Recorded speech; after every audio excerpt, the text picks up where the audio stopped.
Test 1, test 1, 2, 3, test. Okay.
Good evening, ladies and gentlemen. Welcome once again to Bridgeforth Field, Winchester, Virginia, home of the Winchester Royals, and Game 1 of the 2026 Valley Baseball League Championship Series between the Northern Division champion Winchester Royals and the Southern Division champion Charlottesville Tom Sox. Charlottesville playing as well as anybody in the league the last several weeks. They have won 11 of their last 14. They are 4-1 in the playoffs, including 3-0 on the road this playoff season. So Charlottesville has earned their way into the finals by pretty much taking care of the top two seeds in the Southern Division. They knocked off Stanton in round one, 2-0, and slipped past Waynesboro. With Game 3 being played in Waynesboro last night, the Tom Sox winning that series 2-1. Again, they are 3-0 on the road this season in the playoffs. We talked during the Northern Division Championship Series about how consistent the Strasburg Express is, being in the Northern Division Championship 11 of the last 13 years. Well, Charlottesville will do you one better. This Tom Sox team organization playing in their 5th straight Valley Baseball League Championship Series. They have been in 8 of the last 9 since 2017. The only 2 years they were not in it, 2021 they did not qualify. 2020 there was no season. So 8 of the last 9 series that were played have involved this Charlottesville team. And of course, if you play in that many, you're going to have more than your share of championships. Again, the Royals and the Tom Sox from Bridgeforth Field. I'm Mark Sawyer for the call of tonight's game, taking you through what could be the last home game for the Winchester Royals this season, depending on what happens tonight and tomorrow night. A Royals win tonight would guarantee them of at least, well, it wouldn't guarantee them of anything depending on what happens tomorrow night, but at least give them an opportunity to come back home if necessary. These two teams will get together tomorrow night in Charlottesville for game number 2, with the winner of tonight's game possibly being crowned the Valley Baseball League champion for 2026. This Charlottesville team made it to the championship series, as we mentioned last year, but they were knocked off by the aforementioned Strasburg Express in the championship series, and I believe that was a 2-1 series victory for Strasburg.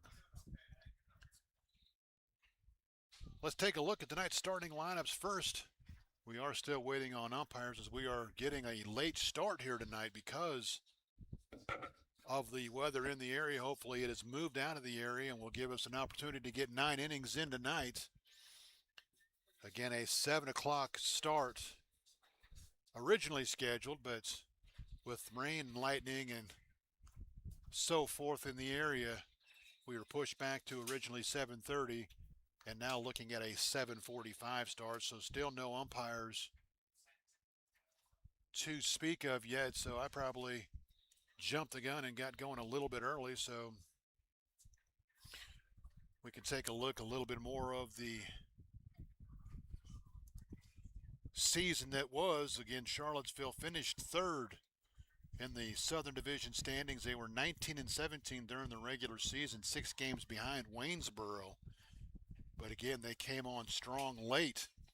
Winners of 11 of the last 14, sweeping past Stanton in the semifinals of the Southern Division, and then knocking off Waynesboro again 2-1 to advance. This Royals team, they got basically what amounts to a bye in the first round, as Newmarket, right after they knocked off Strasburg to give the Royals the Northern Division regular season championship, decided they didn't have enough players, so they forfeited the playoff series against the Royals. So the Royals sat around for a week waiting for Strasburg and Percival to duke it out.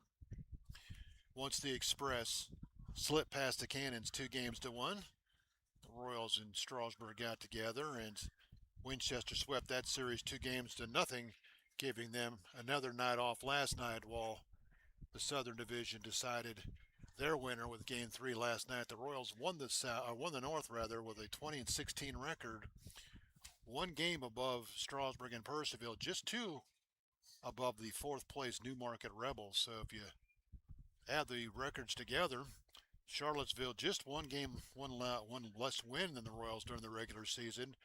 It was just that Waynesboro had such a good year with 25 wins. Of course, Stanton would have won the North with their 22 wins, and they finished 3 games behind the Generals in the Southern Division standings. These two teams have met once this year. It was a 7-5 victory for the Royals in Charlottesville, rather. And somewhere here I had the game pulled up, but I guess I have since, oh, there it is. It was one of those 7-inning games that the league shortened during that insane heat spell that we had over the 4th of July weekend. 105 degrees several days in a row, and on July the 5th, a Sunday game in Charlottesville, a 7-inning game. The Royals scored 5 runs in the top of the 7th to slip past the Tom Sox 7-5. At the time, it was their 15th win of the season. Charlottesville was 12-14 at the time, so you can see the kind of run that Charlottesville went on after that game to finish 19-17. They finished the regular season 7-3, and again on a pretty good tear through the last 2 weeks of the season to get to this point where they will play for a Valley Baseball League championship. So long as we have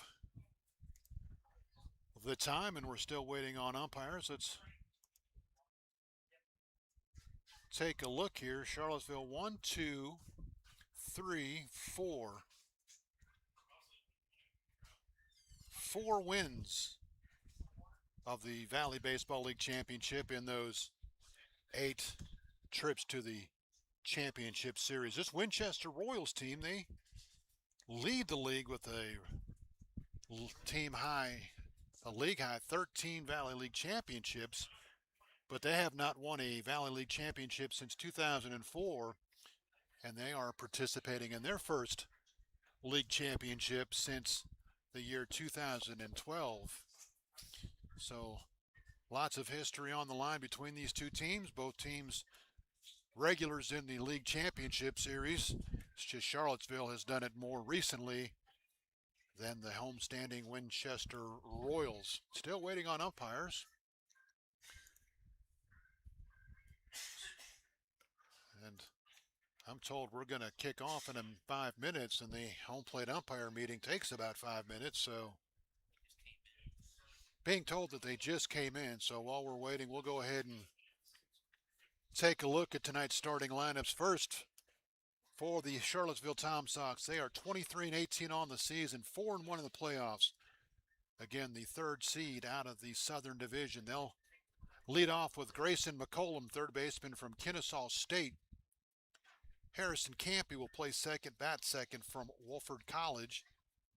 Tommy Landis will play right field. He bats third from Ball State. Cleanup hitter will be Caden Combs, the first baseman from Auburn University. Aiden Harris is the designated hitter. He bats fifth from Virginia Commonwealth. Braden Bachman will play left field. He bats sixth from East Carolina. Dom Caffarillo will do the catching tonight from Georgetown University, batting seventh. Bryce Neely hit a home run in last night's game for the Sox. He bats eighth, center fielder from the University of Virginia. Batting ninth, the shortstop from Liberty University, Xavier McCurry.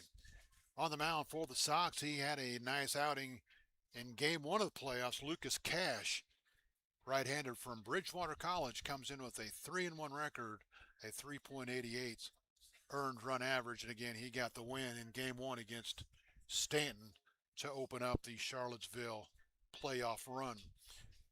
The Royals will line up like this: 22-16, 2-0 in the playoffs. Number one seed in the North. Leading it off, Brody Connors, the third baseman from Old Dominion. He'll be followed by a trio of Hornets. Batting second, Carl Keenan, the second baseman from Shenandoah.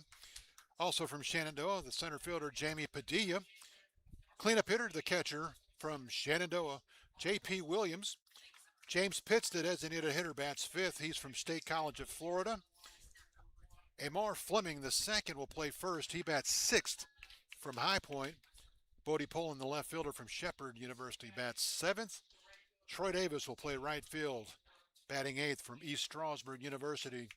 And batting ninth, the shortstop from the University of the South Sewanee, Zach Fortman, rounds out the lineup for the Winchester Royals. On the mound for the Royals, left-hander from High Point, a 3-1 record, Jack Carey, comes in with an earned run average of 3.42. We are amongst the meeting between the coaches and the home plate umpire. So we will be ready to go momentarily. We'll obviously step aside for the playing of our national anthem. Game one of the 2026 Valley Baseball League Championship Series. All eyes in the Valley League on Winchester tonight, as we will crown a champion in the next 3 days, weather permitting. Again, we get 9 innings in tonight, and I'm sure they will do everything they can to get 9 in tonight, so Charlottesville don't have to come up here tomorrow night to finish up a suspended game. But game two will be in Charlottesville tomorrow night, 7 o'clock, between these two, as the Royals hope to pick up their 14th league championship series, or league championship trophy, and first in 22 years. The meeting is over. We will have a first pitch, obviously, and of course, all that'll take place after the Royals are introduced to the crowd.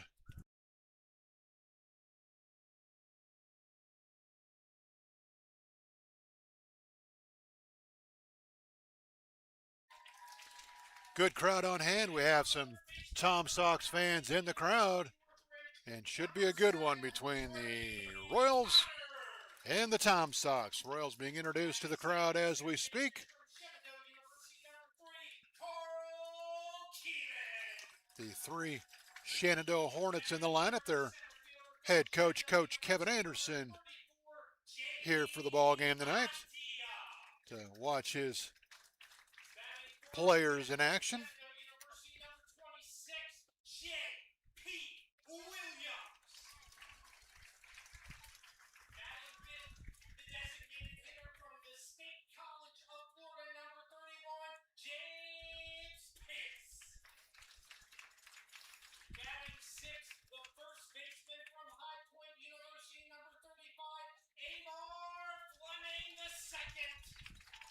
Big Amar Fleming II being introduced. He'll take his spot for the national anthem. Some youngsters in the crowd sporting their Little League uniforms, ready for some good college baseball from Bridgeforth Field.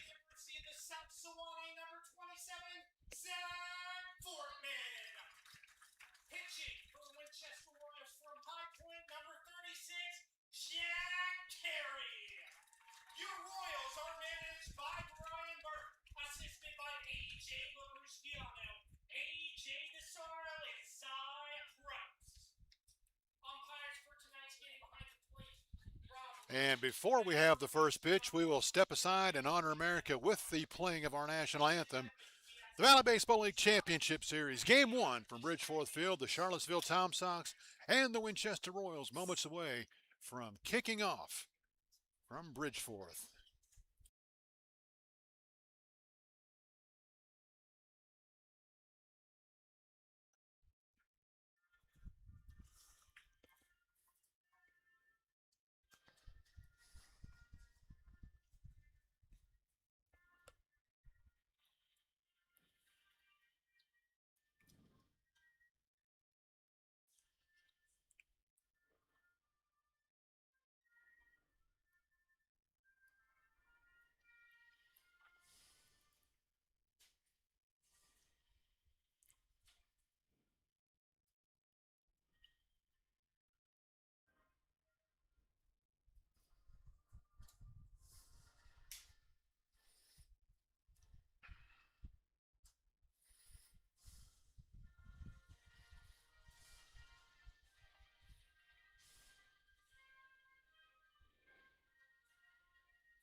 We welcome in all the listeners from the Charlottesville Tom Sox, the fans of the Winchester Royals, and the rest of the Valley Baseball League as we get ready for game number one.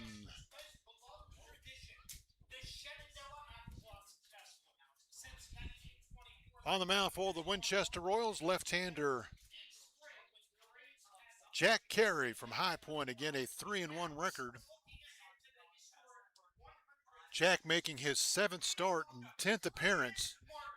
3-1 with a 3.42 earned run average. He's worked 26 and a third innings, allowed 19 hits, 10 runs, 10 runs all earned. He has walked 20, struck out 17. The league hitting 200 against the Royal starter, Jack Carey. And he has a hefty task as he takes on the Charlottesville Tom Sox, who are probably the hottest team in the league right now. And with only 2 teams remaining, well, it's got to be one of these two, right? Defensively for the Winchester Royals, out in the outfield, left to right, Bodie Poland, Jamie Padilla, Troy Davis. Around the infield, third to first, Brody Connors, Zach Fortman, Carl Keenan, Amar Fleming at first, J.P. Williams behind the plate. And again, Jack Carey gets to start for the Royals here tonight as he tries to give the Royals a 1-0 lead heading down the road before getting to Charlottesville tomorrow night and trying to win the Valley Baseball League Championship. Carey finishing up his warm-up tosses before we get going.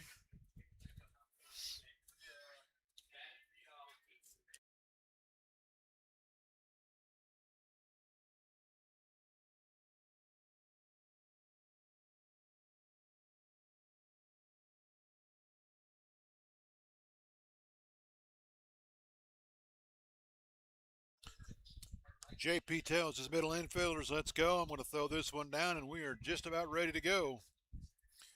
Again, we are about 50 minutes behind the scheduled start of 7 o'clock, but we have clear skies.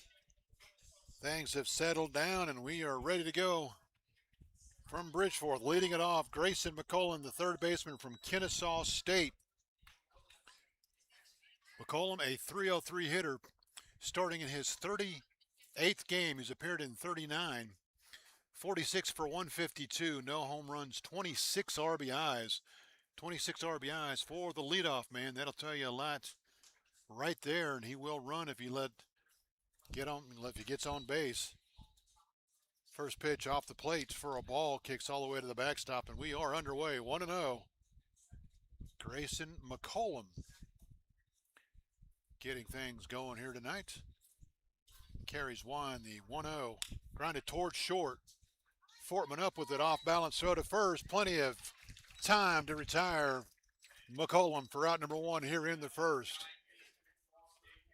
Harrison Campy, the second baseman from Wofford College, will be the hitter. Campy leads the Express with a .326 average, although just his 14th start, 15th game. Just 43 at-bats, 14 for 43. No home runs, 9 RBIs. This Tom Sox team, 20 home runs in 41 games. First pitch off the plate for a ball, 1-0. So Carey again behind in the count to start the at-bat, the 1-0. That's in there for a strike count, evens 1-1. Just underway, top of the first. For those of you that thought you were missing out, we're just getting going. The 1-1 popped up toward right field. Davis ranges over in the alley, and he'll make the catch. 4 out number 2, quickly 2 outs for Charlottesville here in their first. I'll bring a Tommy Landis, the right fielder from Ball State University, a .298 hitter. 36 start, 41st appearance, 37 for 124, 1 home run, 27 RBIs. First left-hander in the Tom Sox lineup, facing the left-handed pitching Jack Carey. Grounded toward first. It is a Foul ball, foul ball. I'm not sure if the Royals fans are cheering because they thought it was an out or the Tom Sox fans are cheering because it was a foul ball. But the crowd was really happy about that one. Tommy will come back and we'll do it again. 0-1.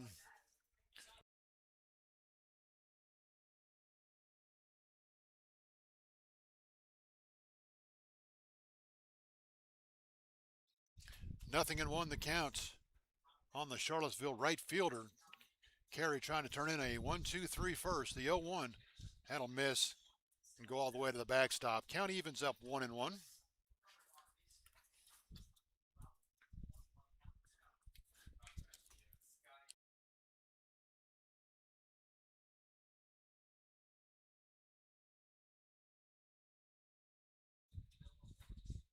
Carey has his sign, the 1-1. That'll miss down and away. 2-1 the count.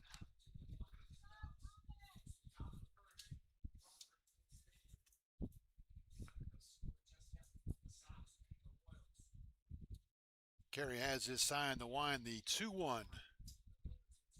Grounded foul down the first base side. It'll kick off the fence and roll toward right field, but one of the Tom Sox bullpen guys will hop the fence and come and retrieve it. I think he's a bullpen guy. He's dressed in a t-shirt and shorts. Maybe a starter that knows he's not going to have to worry about pitching tonight. 2 balls, 2 strikes, 2 outs, top of the first. Fouled out of play. We'll do it again. 2 balls and 2 strikes.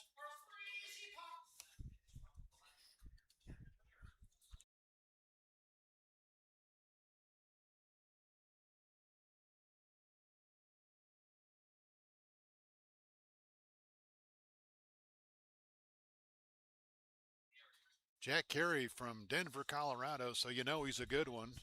My stomping grounds, the 2-2 for Mr. Carey. Just misses down and away. Count runs full, 3-2. Caden Combs, the cleanup hitter, waits on deck if Landis can extend the inning here.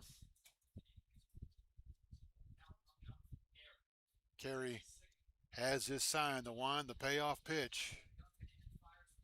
Fouled out of play. We'll do it again, 3-2. 3 balls, 2 strikes, 2 outs, top of the first. Just kicking off. Trying to get it in before the rains come around again.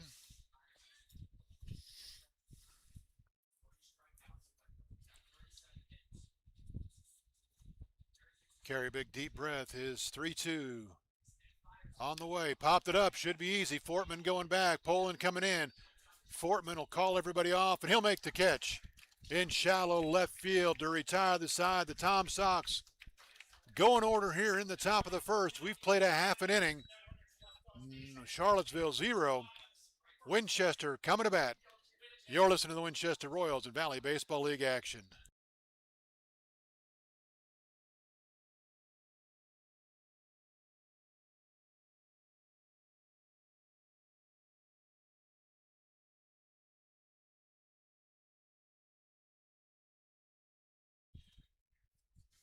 Lucas Cash, the right-hander from Bridgewater College, on the mound for the Charlottesville Tom Sox. Again, he got the win in their opening round game against Stanton.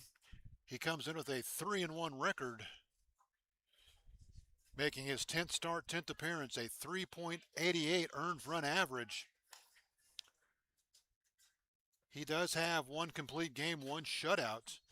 He's worked 46 1/3 innings, allowed 52 hits, 25 runs, 20 are earned, 13 walks, 22 strikeouts. He has allowed 15 extra base hits, 10 doubles, a triple, 4 home runs. The league hitting .275 against Lucas Cash. Trying to get the Tom Sox off and running here in their half of the first. Defensively for the Sox, out in the outfield left to right, Braden Bachman, Bryce Neely, Tommy Landis. Around the infield, third to first, Grayson McCullen, Xavier McCurry, Harrison Campy, Caden Combs, Tom Caffarilla behind the plate, and again, Lucas Cash on the mound for the Charlottesville Tom Sox. Throw down to second. We're ready to go. Bottom of the first. Connors, Keenan, Padilla to hit for the Royals here in the first. Brody Connors, third baseman, plays his baseball at Old Dominion. Connors a .282 hitter, his 32nd start, 33rd appearance. 33 for 117, no home runs, 16 RBIs. Again, a nice crowd on hand as you would expect for game one of the championship series. Fisted towards center field, but that should be easy for Neely. He will take a couple of steps over into the alley and put it away. One pitch, one out for Cash here in the first. Carl Keenan, the second baseman from Shenandoah, will be the hitter. Carl, 21st start, 23rd appearance, 271 hitter, 23 for 85. No home runs, 7 RBIs. Switch hitter, batting left-handed here against the right-handed pitcher. First pitch in there for a strike, 0-1.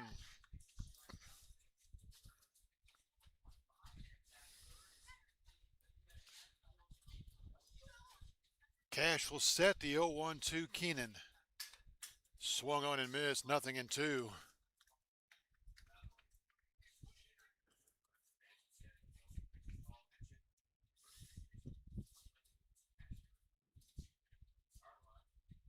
The 0-2 grounded towards second. Up with it is Campy. He will flip to first in time. Quickly 2 outs here in the Winchester first inning. Keenan's teammate from Shenandoah, Jamie Padilla, the center fielder. Jamie, a .260 hitter. 27th start, 28th appearance, 26 for 100. No home runs, 17 RBIs. Right-handed hitting center fielder. Trying to get the Royals going with 2 outs. Fastball in there for a strike, 0-1.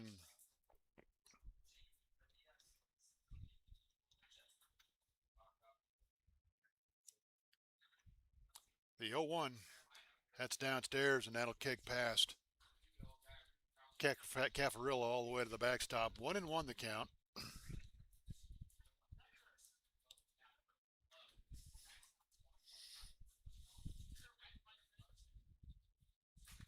Cash is 1-1. Swung on and missed. 1-2 the count. Both pitchers working fast. Both pitchers working ahead in the count. Both pitchers retiring everybody they faced to this point. Cash trying to match carries 1-2-3. The 1-2. That'll miss downstairs. Count evens up 2-2.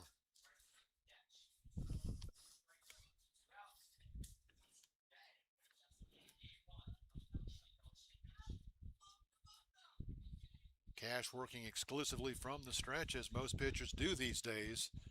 Comes set, the 2-2. Strike 3 called. The home plate umpire had to stop and think about it. After thinking about it for a second, he said, yep, that's in there, bottom of the zone.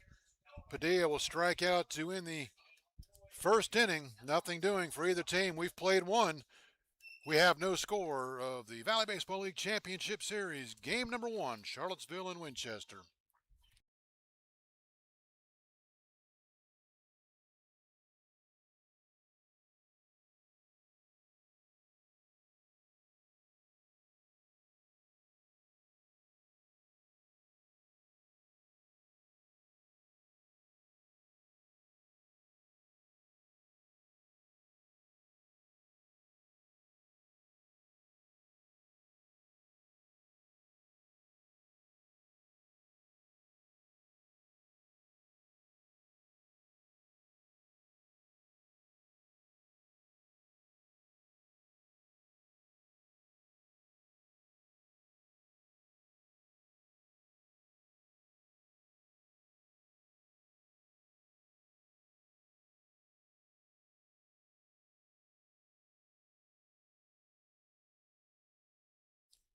Welcome back to Bridgeforth Field, Winchester, Virginia. Mark Sawyer, glad to be with you tonight for the call of tonight's championship series between the Royals and the Tom Sox. We go to the second. We've seen 6 hitters, 1, 2, 3 on each side. Jack Carey back to the mound. He'll face Combs, Harris, Bachman for the Sox here in the second inning. Caden Combs, first baseman from Auburn.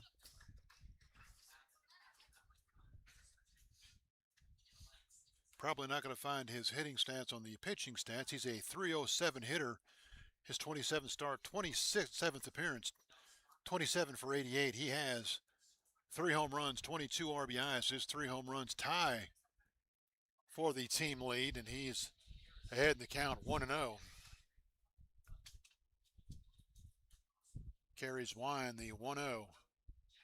That's nowhere near. It'll skip past all the way to the backstop. 2 balls and no strikes.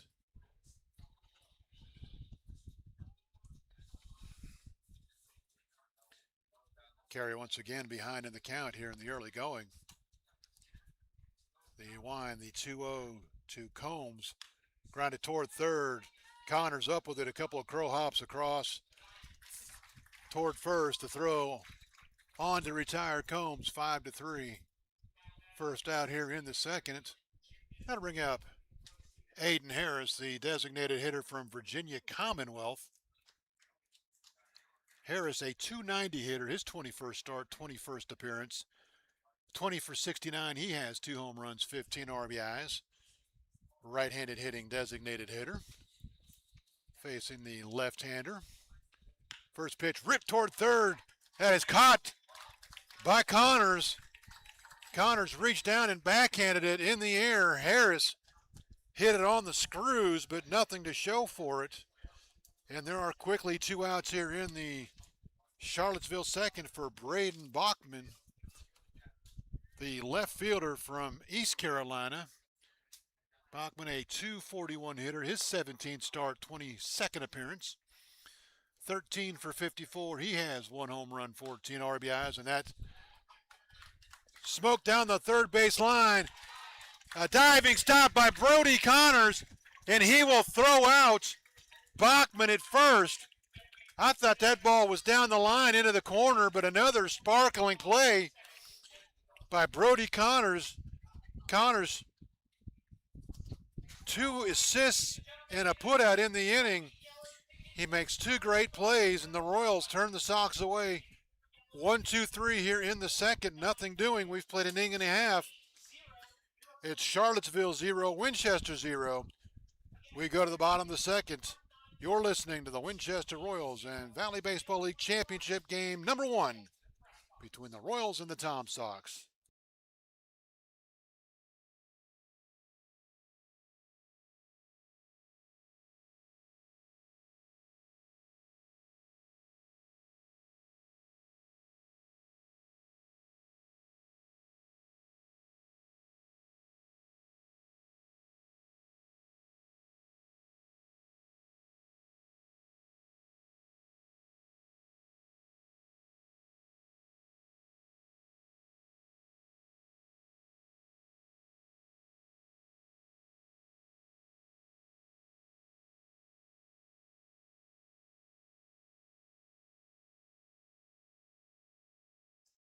Welcome back to Bridgeforth Field, Winchester, Virginia, Game 1 of the Valley Baseball League Championship Series.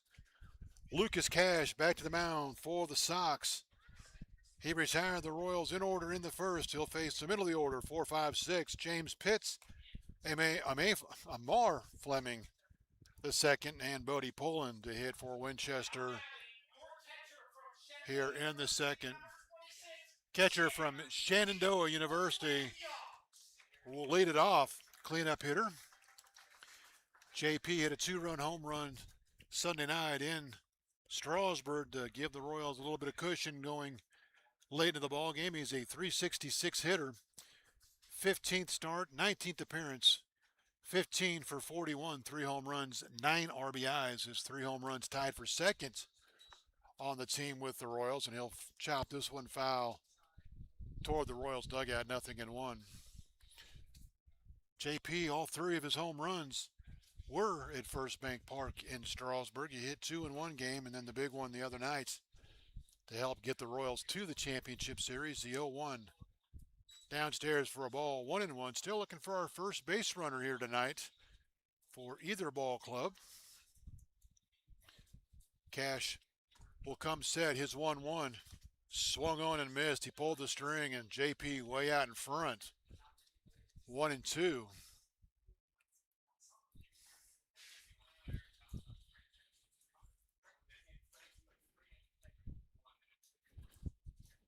The 1-2. It's grounded toward third. McCollum up with it. Long throw to first. Low throw, but dug out by Combs for out number 1 here in the Royals second. James Pitts, the designated hitter from the State College of Florida, batting 5th in the lineup. Pitts, a .239 hitter, 13th start, 19th appearance, 11 for 46. No home runs, 7 RBIs. Right-handed hitting catcher, hitting in the DH spot tonight. He'll take a strike. 0-1.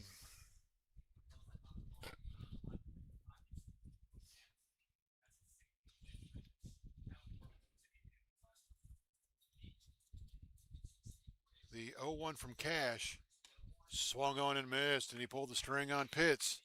Changing speeds nicely is Lucas Cash.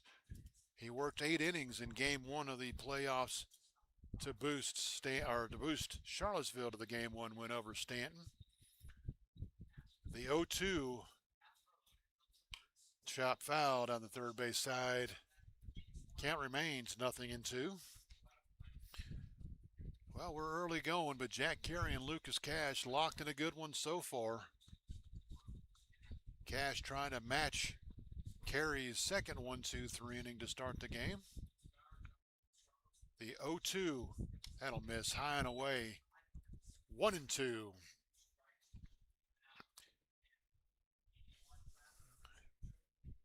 I think I said Poland was coming up after Pitts. That is incorrect. Amar Fleming will be the hitter. Swung on and missed. Pitts down on strikes. Second strikeout for Cash. 2 outs here in the second. Amar Fleming the second from High Point, the first baseman, a .224 hitter. His 18th start, 18th appearance, 15 for 67. He is tied with Williams for 3 home runs, with 3 home runs for second on the team, 3 home runs, 12 RBIs. He has hit 2 of those here, and the 2 he hit here were memorable. First pitch off the plate for a ball, 1-0. The 1-0, and that's in there for a strike, 1-1.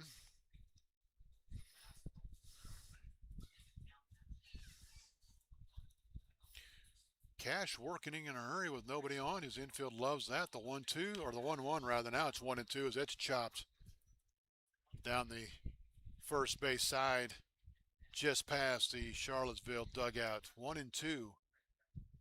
Cash trying to turn the Royals away here in the second.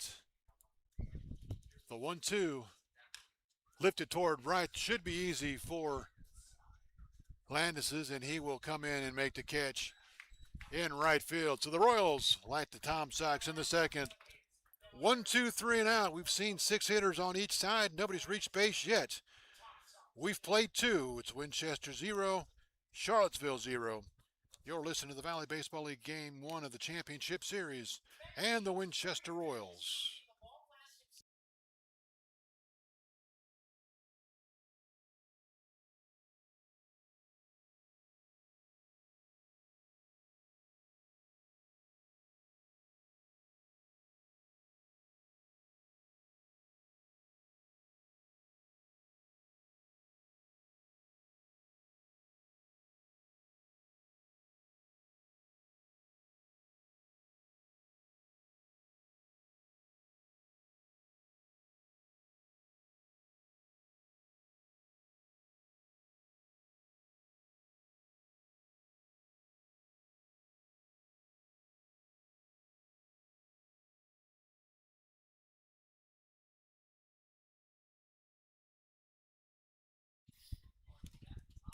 Welcome back to Bridgeforth Field. We go to the top of the third. Jack Carey back to the mound for the Royals. He'll face 7, 8, 9. here for Charlottesville in the third. Dan Caffarello, Bryce Neely, and Xavier McCurry. And I think before we get going, we're waiting on the kids' game to finish up down the third base line.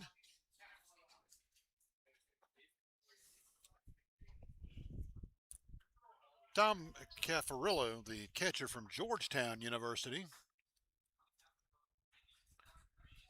A 210 hitter, his 21st start, 21st appearance, 13 for 62. 1 home run, 6 RBIs, right-handed hitting catcher. Trying to get Charlottesville going here in the third. Still looking for our first base runner of the night. Carries Wine the first pitch, and that's going to miss inside. And there's our first base runners. That'll hit him in the foot. So Caffarillo will be hit by the pitch to lead off the third, and let's see what the Sox do with the runner at first and nobody out. Bryce Neely, a couple home runs in the playoffs. Center fielder from the University of Virginia. Neely, a 191 hitter, 18th start, 24th appearance, 13 for 68, 3 home runs, 16 RBIs. Caffarillo is 1 for 1 in stolen bases on the season. That's in there for a strike. 0-1 as the Royals looking for a ground ball here. Let's see if they can't roll Neely up into a double play. Carry sets. He'll take a look at first. The 0-1. That's in there for a strike. 0-2. And I don't think Neely was thrilled with that call. Thought it might have been a little bit up. 0-2 the count to the Charlottesville center fielder, Bryce Neely. Carry sets. The 0-2 to Neely. That's off the plate for a ball. 1-2.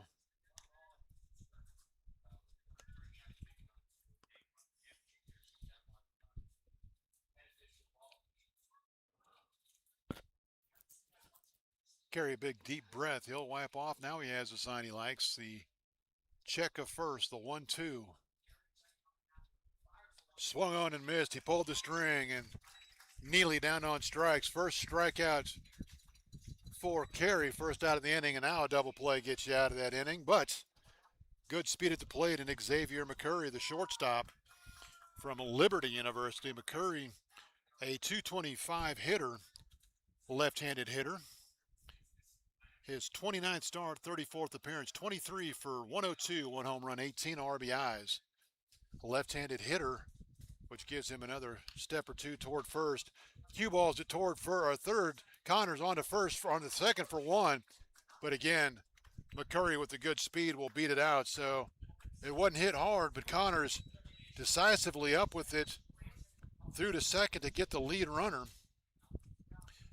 for the second out. But McCurry, good speed down the line on a ball that wasn't hit that hard. And he'll be there now with 2 outs, and the Royals are going to dispute something. I don't know what they could possibly be disputing.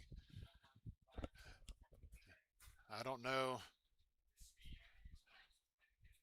The Royals, whatever the question was, the umpires are going to get together and discuss it. But again, it wasn't a double play ball, and I was surprised Connors went to second to begin with. He got the lead runner, but good speed out of the box.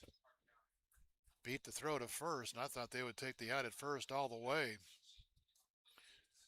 Let's see what the discussion is, what the decision is. I don't know what the question is for the Royals, but it's got the umpires together, and they are having a lengthy decision. And they called him out at first base. I don't know what happened or why he was called out at first. But the umpires got together, and I don't know if they're calling interference at second base. So we will go with possibly calling interference on Caffarillo at second base. I don't know what the call was, but after the discussion,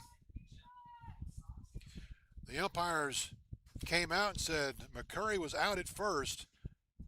So the Royals will get a double play to end the inning. No runs, no hits, no errors. There was a base runner, but he's erased on the double play. We've played 2.5.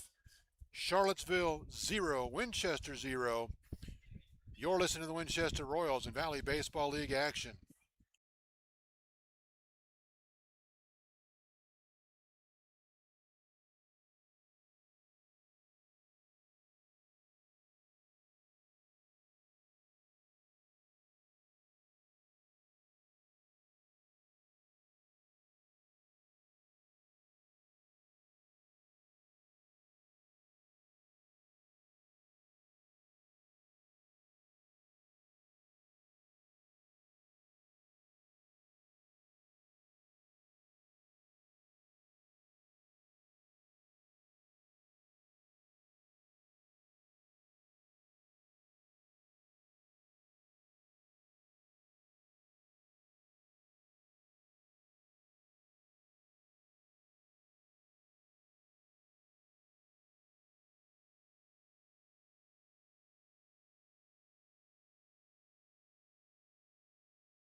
We go to the bottom of the third, no score. Bodie Pullen, the left fielder from Shepherd University, transferring to Richmond next year, takes off the plate for a ball 1-0. So the discussion in the press box, all we can come up with was they called interference at second to end the inning. Pullen, 31st start, 31st appearance, a 297 hitter, 35 for 118, 2 home runs, 16 RBIs. Pops one towards center field. Should be easy for Neely, and Neely will make the running catch in center field for out number 1. Pullen hit the big grand slam here the other night to ignite the Royals to a 13-2 Game 1 victory over Charlottesville. Troy Davis, the right fielder from East Stroudsburg, will be the hitter. Davis, a 245 hitter, his 27th start, 31st appearance, 25 for 102. He has 1 home run, 19 RBIs. Right-handed hitting outfielder steps in, and now we'll ask for a timeout. Royals still looking for their first base runner.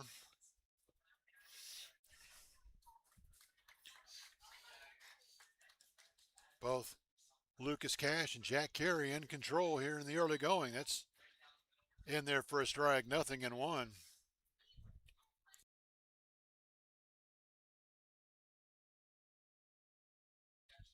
Cash sets the 0-1. Fouled out of play. 0-2 the count on Troy Davis. Troy Davis, Zach Fortman, then back to the top of the order if somebody can reach for the Royals here in the third.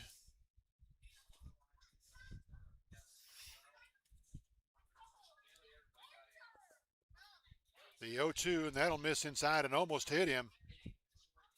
And I think Troy thought better of it. He might have taken a step forward instead of a step back to take that one in the hip, but he'll be down in the count now, 1-2.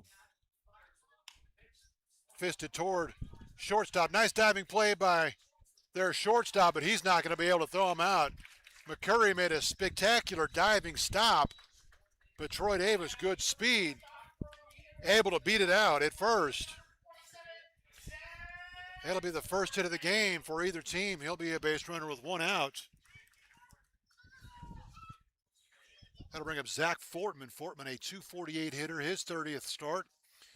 32nd game, 27 for 109, 1 home run, 21 RBIs. Troy Davis is 12 for 12 in stolen bases. That ball hammered down the left field line. It is a foul ball, just missed. Extra bases. Fortman inches away from giving the Royals an early lead here as it just hooked foul. So 0-1 the count, and that was Davis on his horse. He was rounding second, and really good chance he was scoring on that play. And Fortman going to be at least hit second. But as it is, it's a long, loud strike. 0-1 the counts for Zach Fortman. The 0-1 throw to first. Davis leaning a little bit, but able to dive back in safely.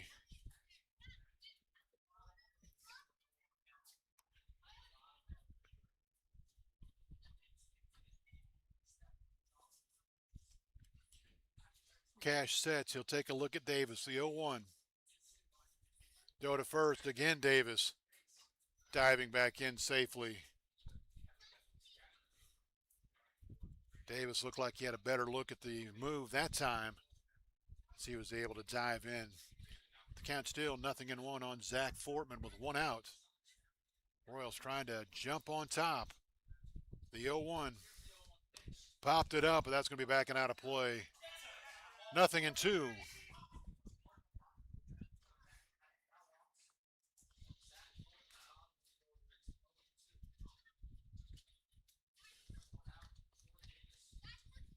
Fortman down to the count now, 0-2. Throw to first again, Davis. Back safely, but did not have near the lead he had earlier as he shortened it up there. Cash will set the 0-2 to Fortman. Grounded down the third base line, but that's foul. The count remains 0-2. Try to get him with that off-speed pitch. Fortman out in front of it, but able to stay alive with the foul ball. Count remains 0-2. Davis, an infield one-out single at first. First base runner of the game for the Royals. Tom Sox got a base run at the top of the inning, but was erased on a double play. The 0-2 to Fortman. That's high and away. Throw down to second as Davis will slide in safely. Davis with his 13th stolen base of the season. And the Royals will have a runner in scoring position now with one out for Fortman. Pitch was upstairs. Davis almost looked like a delayed steal as he wasn't off with the pitch, but was able to slide in safely. And now a base hit could give the Royals the lead here. The 1-2. That ball lined into center field. That's going to be down for a base hit. They're going to send Davis. The throw to the plate is going to be not in time as it was cut off. Neely did not have a strong throw. Combs came in to cut it off, and he couldn't field it cleanly.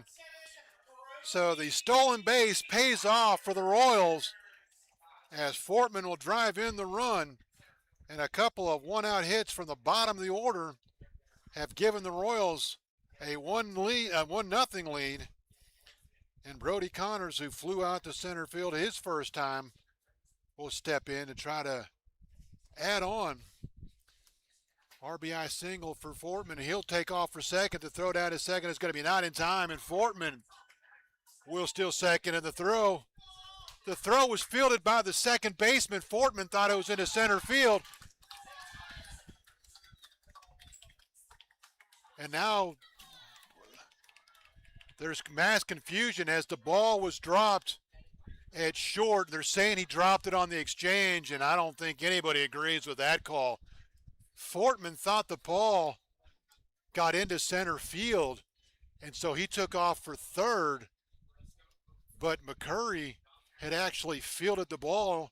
Fortman got into a rundown, and when he slid back into second, the ball was dropped at second base, but the umpire says that he dropped it on the exchange, which I don't think he had enough time to try to go to an exchange.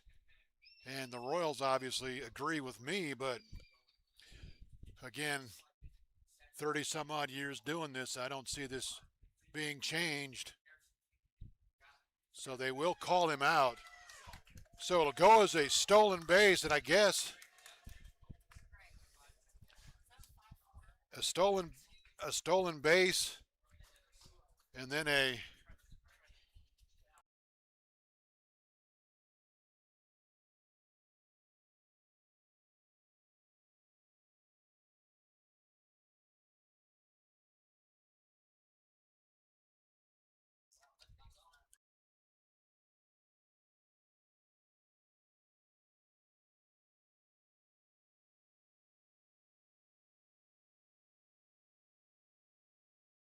the 2-0 now. That's going to miss up. Oh, that's going to catch the inside corner. 2-1. So Fortman had it stolen easily. And then when he thought the ball got into center field, he took off for third. So I guess you give him a stolen base and then a caught stealing on the same play.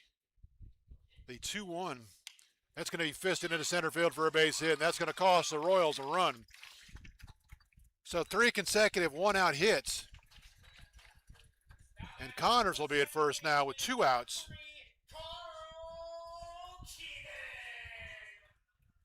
So bad luck for the Royals as Fortman, trying to be aggressive, thinking the ball was in center field, took off for third, and then they don't get the benefit of the doubt on a questionable call at second base. Connors not as likely to steal as Davis and Fortman.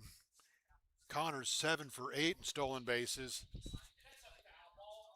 Keenan will foul it off for a strike, 0-1.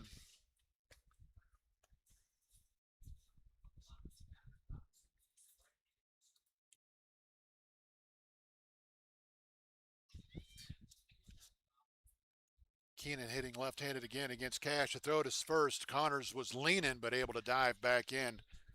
So the Royals have shown that they plan on running here tonight. Couple of stolen bases, and I'll get together with the official scorekeeper and see how we're going to score that one. The 0-1. That ball lined into left field for our base hit. 4th consecutive hit for the Royals. And I said 3rd consecutive one-out hit. Obviously, Connors came with 2 outs after Fortman was out at second. And now Padilla, who struck out looking his first time up, a chance to add on to a 1-0 Royals lead.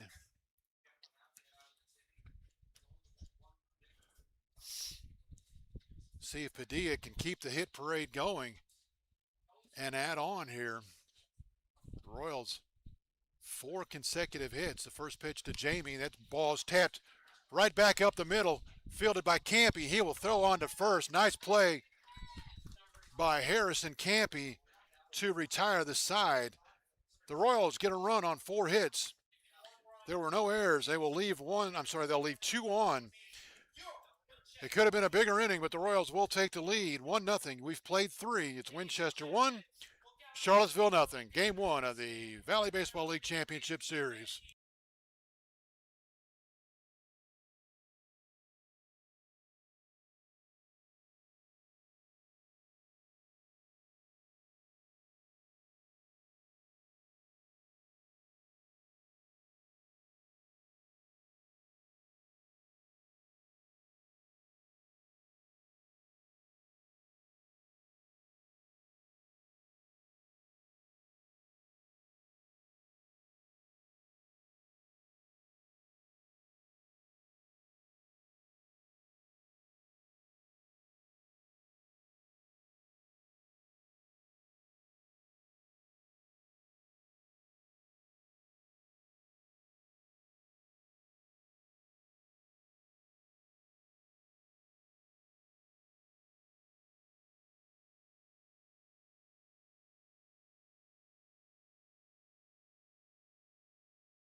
We go to the top of the 4th. Jack Carey back to the mound for the Royals. He has a 1-0 lead, and he will face the top of the order, 1-2-3, as the Express did get a base runner in the 3rd inning, but he was erased on a double play. Grayson McCullen will be the hitter. He grounded out the short in the 1st inning. Charlottesville looking for their first hit. They do have a base runner, but he didn't last long. Tap towards second, a high hopper to Keenan. He'll hurriedly throw to first in time to retire McCullen. Grayson hustling down the line to make it a close play, but Keenan gets him to retire McCullen here to start the 4th. Harrison Campy flew to center his first time up, 0 for 1.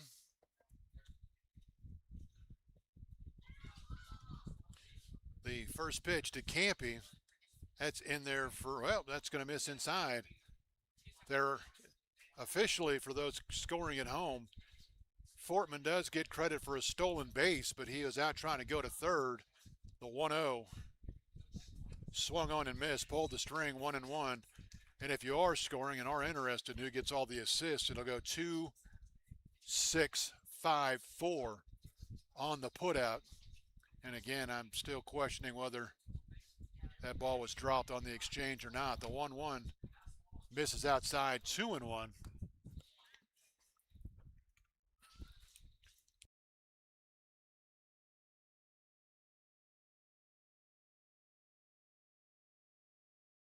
The 2-1 grounded sharply to third. That's going to be missed by Connors. Connors kind of tried to ole it. I'm not sure if he ever saw it. We'll see how they score it. It was hit hard, but Connors will be the first one to tell you he should have had it, and he did get a glove on it.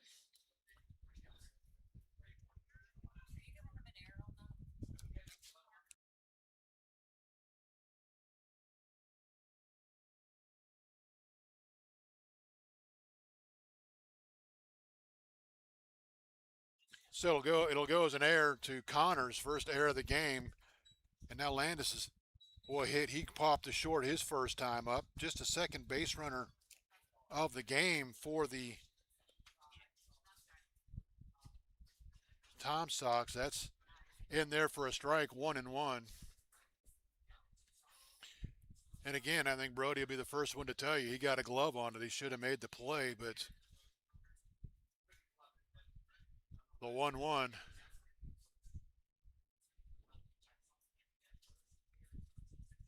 Fouled out of play, 1-2.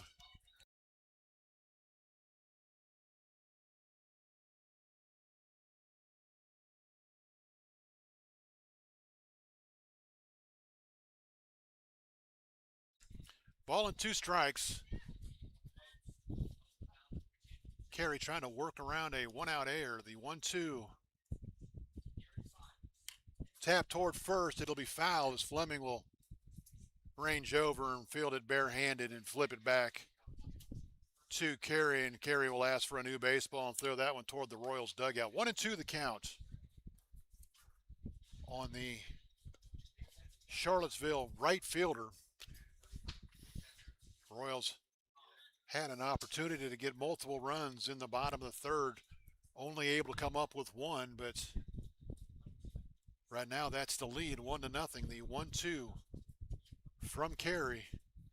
That'll miss outside. Count evens up 2-2, and he'll almost throw it away. J.P. Williams making Jack Carey work way too hard as he threw it over his head, and Jack had to reach up with the bare hand to keep that from going to second base.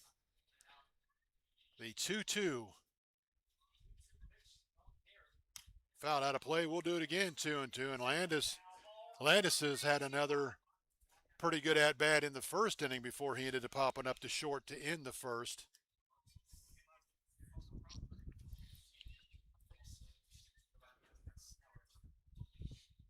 See if Carey can retire the Charlottesville right fielder here. The 2-2. They had the base runner going back the wrong direction, so Carey with a good move to the plate, but he missed down and away to run the count full. Let's see if Charlottesville puts him in motion here with a full count and 1 out. Carey sets the 3-2. Upstairs, ball 4. So an error and a walk. And the Tom Sox are in business here in the 4th. After the ground out to start the inning.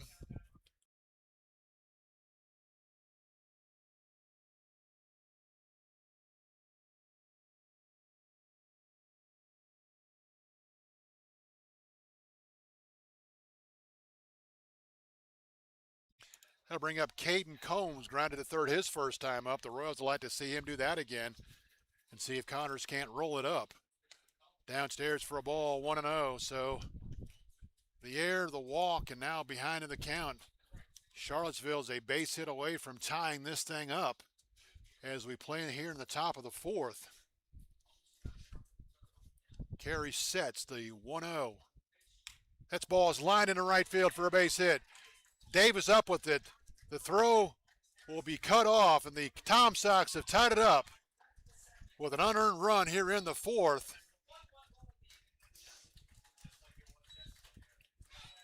So Combs stays back, drives it the other way. And we are 1-1 here in the fourth. First hit of the game for the Sox ties it up. And now that one-out walk looms at second base as the lead run as Aiden Harris will step in. He lined at third his first time up, hit it right on the screws. Carey's first pitch to Harris, downstairs for a ball, and once again, Jack Carey falling behind in the count.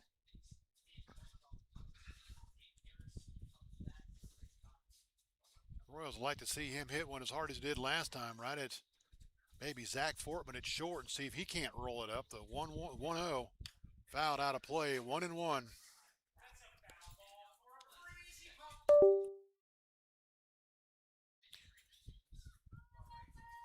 Royals trying to grab a Game 1 lead here in this Valley Baseball League Championship Series.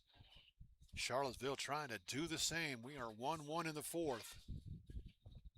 Charlottesville has tallied an unearned run here in the fourth, trying to add on. The 1-1 fouled to the screen. 1-2 the count now on Aiden Harris.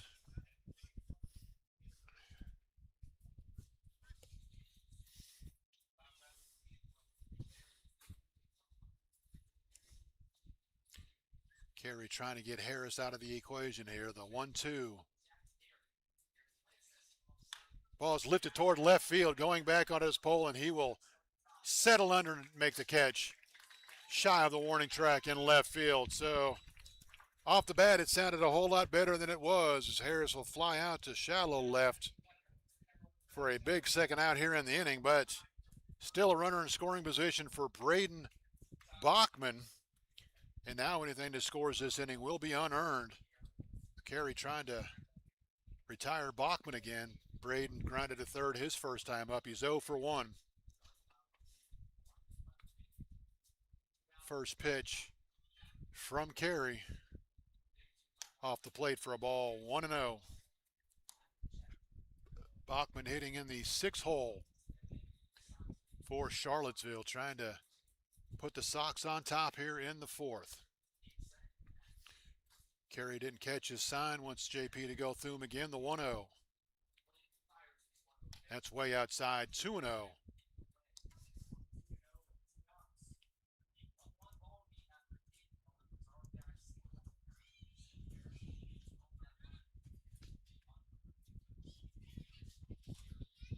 The 2-0 from Jack Carey.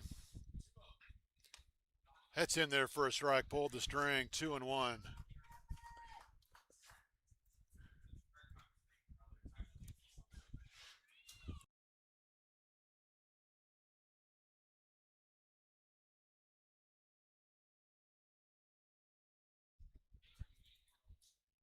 The 0-1, or the 2-1 rather, chopped to third. Connors will go to second to retire the side, but the Tom Sox will play an unearned run here in the inning. For the Sox, 1 run. They had 1 hit. The Royals committed 1 error. Charlottesville will leave 2 on base. We have played 3.5. It's Charlottesville 1, Winchester 1. You're listening to the Winchester Royals and Valley Baseball League action. Game 1 of the championship series from Winchester.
We go to the bottom of the fourth.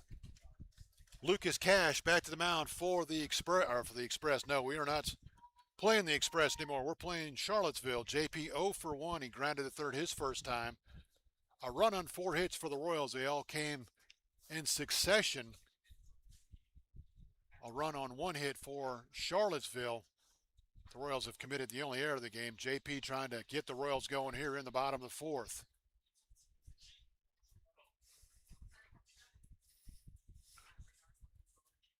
First pitch downstairs for a ball, 1-0.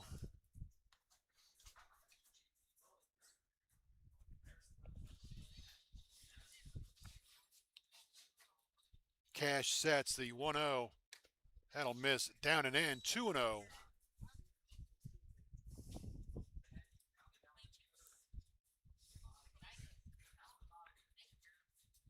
Cash will set. Williams trying to get the Royals going here in the fourth. The 2-0. That's upstairs. Count runs 3-0. And again, Cash, his last outing, went 8 innings. Opening round against Stanton. See if JP can work the walk here. That will be in there for a strike, 3-1.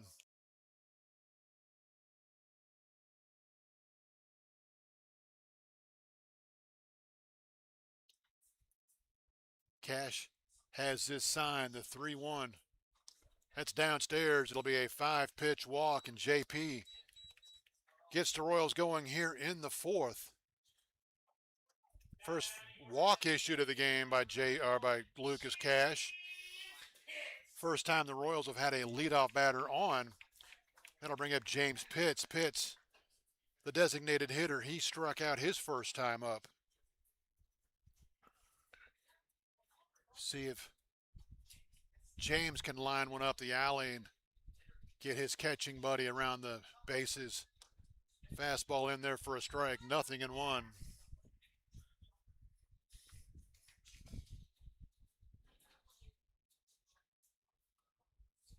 Cash will set. He'll check the runner at first. The 0-1. Fouled into the screen, 0-2.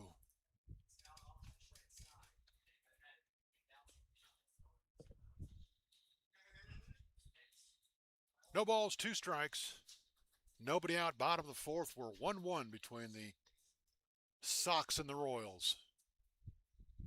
The 0-2 throw to first. JP back in time. Throw was a little high, but I think JP was able to get back in time regardless.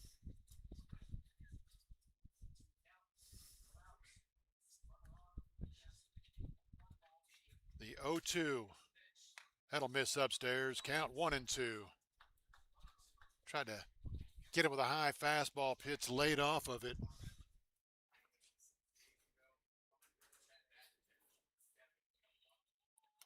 One ball, 2 strikes.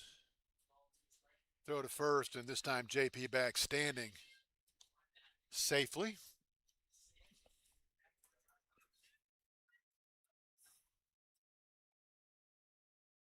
The sky has gotten rather dark on us here once again. Not looking good weather-wise. The 1-2 popped it up. Coming in is Landis. He will call off Neely, and he'll make the catch in shallow right center field. So Pitts will fly out for out number 1 here in the fourth. Amar Fleming will be the hitter. He got under it a little bit his last time up and flew out to right field. You know, he'd like to get a hold of one. It's been a while since he's been able to round him on a trot. First pitch to Amar. He had that home run hack, swung through a fastball, 0-1. He was thinking 2-run jack.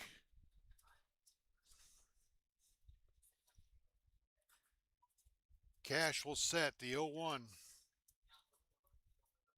That'll miss outside. Count evens up a ball and a strike. Oh, and home plate umpire just saw the same thing I saw. And he will say something to the Royals dugout, and apparently they're going to decide that it wasn't close enough to stop us. So the 1-1 now to Fleming. Popped it up toward left. Should be easy for Bachman. He's coming hard, and he will make the running sliding catch. Not as easy as I thought it would be off the bat, but a nice running catch by Braden Bachman in left field for out number 2. And now they are going to stop the ball game. So we will have a lightning delay with 2 outs here in the 4th of a 1-1 baseball game. The Royals and the Charlottesville Tom Sox in a weather delay from Bridgeforth Field. I thought it was looking a little nasty out there. Keep your radios, TVs, phones, whatever open. We will keep you updated, but right now, with a 1-1 game in the bottom of the 4th, we are in a lightning delay starting at 8:48. Stay tuned, and we will be back with you as soon as possible as they clear the stands with lightning in the area. You're listening to the Valley Baseball League Championship Series from Bridgeforth Field in Winchester. Your score in the bottom of the 4th with 1 out. Winchester 1, Charlottesville 1 from Bridgeforth Field.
said when they take the field, they'll be fine, but whatever.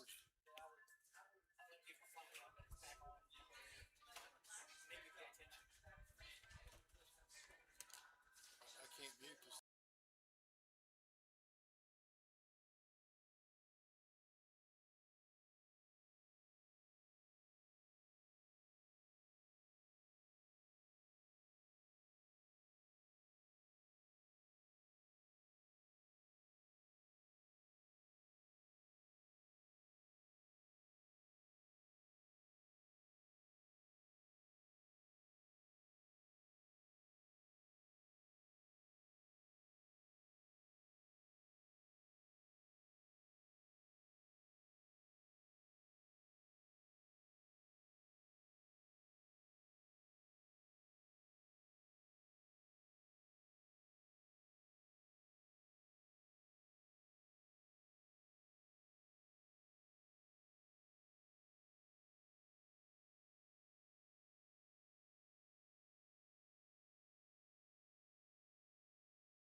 Good evening, ladies and gentlemen. Welcome once again back to Bridgeforth Field, Winchester, Virginia.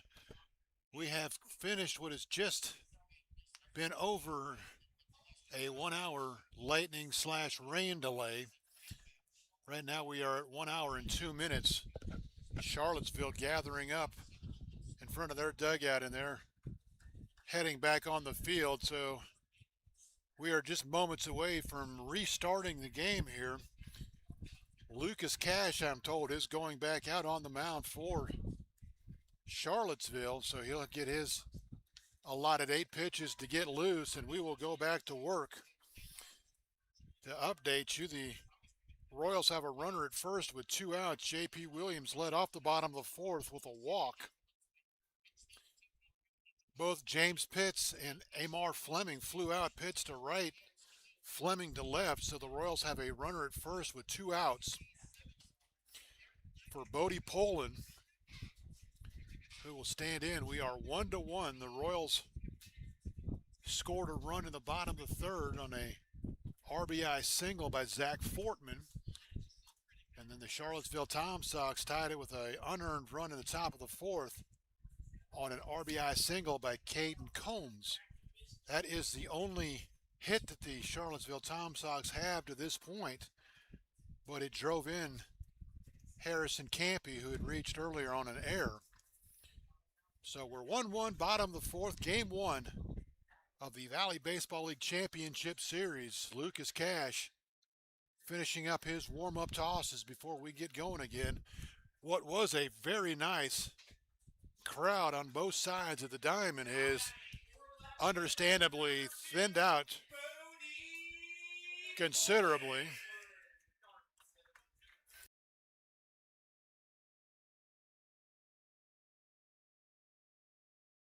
Bodie Poland will lead it off. Bodie flew to center field in the 3rd. He's 0 for 1 on the game.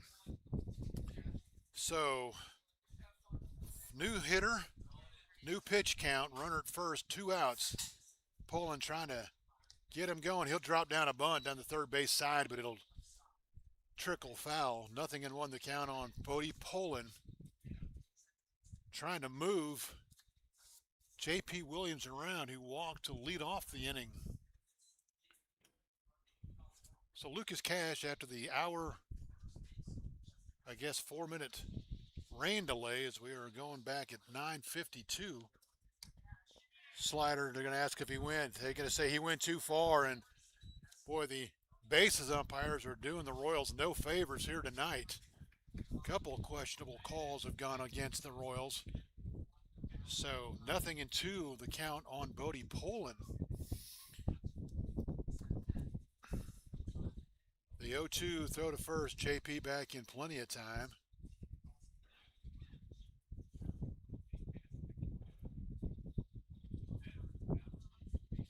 Bodie trying to, at the very least, move JP around. The 0-2 from Cash. Fouled down the first base side. That'll drift out of play.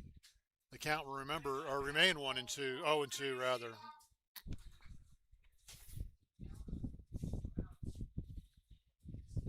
Some of the crowd that has been sheltered in their cars during the lightning slash rain delay trickling back into the stadium, but the attendance took a major hit during that delay. The 0-2 to Poland.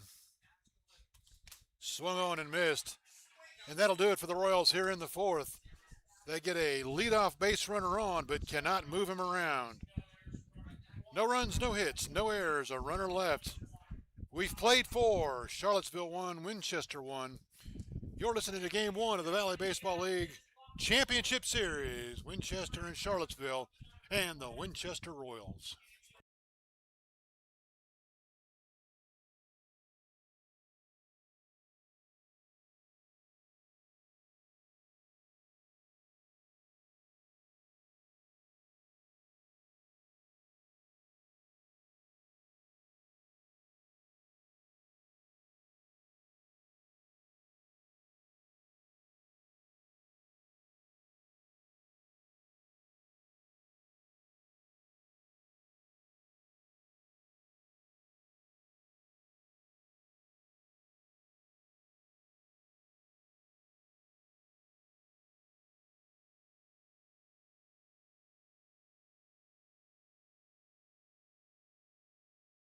We go to the fifth. Jack Carey, after an hour and 5 minute rain delay, will return to the mound. He'll face the bottom of the order for the Tom Sox.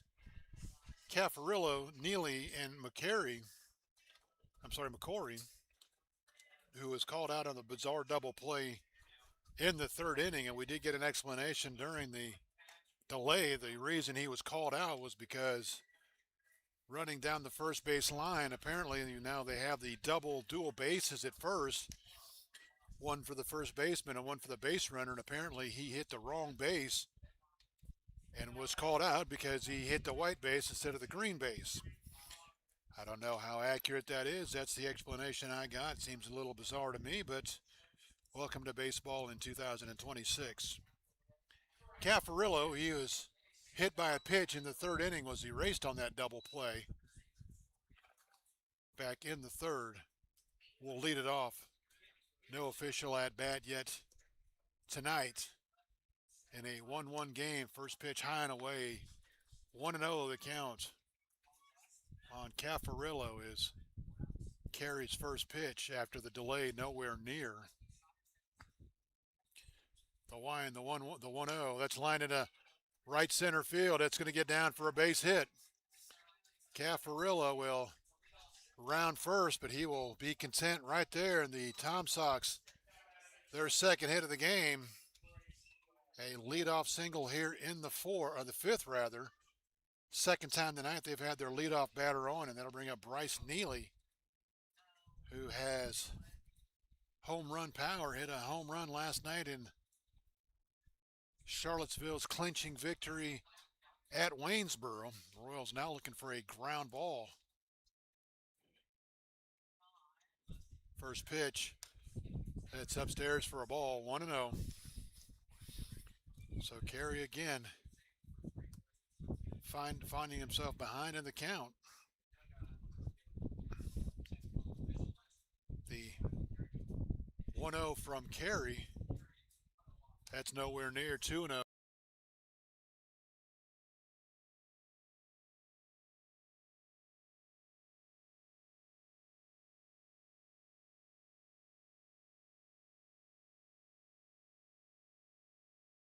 The 2-0 from Carey,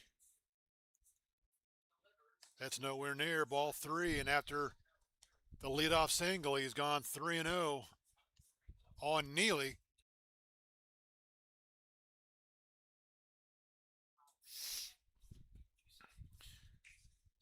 Let's see if Carey can climb the ladder and get back in the count. There's a strike. 3-1.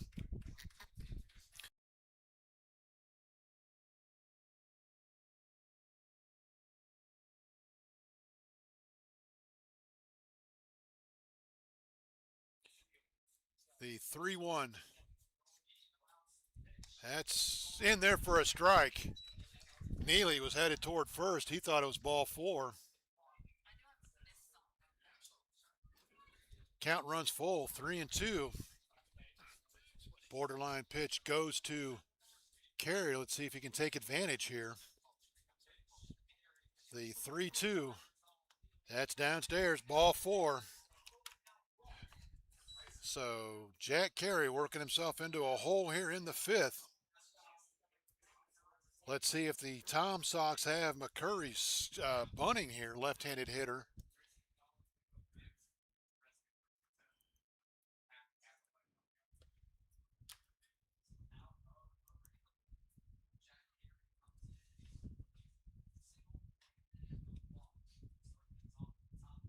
Curry does have one sacrifice on the season. He squares the bunt, and again, Carey nowhere near. So coming back from the rain delay, Lucas Cash makes short work of the Royals in the bottom of the fourth, striking out Poland, and Jack Carey struggling to find the zone. The 1-0. Nowhere near, and he's gone 2-0 on McCurry.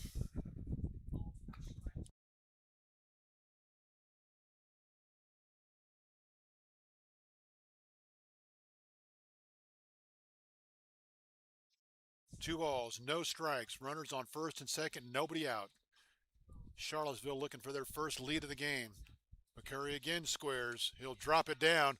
It'll be a fair ball. Williams will go to third. Nice play, J.P. Williams. And now the Royals are going to ask for interference as the runner took Connors out at third. They'll apologize to each other as no intent on Caffarillo. But the Royals, nobody's going to come out and question it. Sometimes when that happens, it's an automatic double play. McCurry laid it down right in front of the plate. A nice play by J.P. Williams to field and throw the runner out at third to get the lead runner. McCurry will reach on the fielder's choice, and now if Carey can get himself a double play ball here, get out of it with no damage. Grayson McCollum will be the hitter. Swung on and missed, pulled the string. McCollum 0 for 2. He's hit a couple of ground balls, one to short, one to second. Royals would love to see that happen right now. A sharply hit ground ball to Fortman at second and see if he can't roll it up to get out of this inning. The 0-1. That ball's ripped but foul down the first base side. 0-2.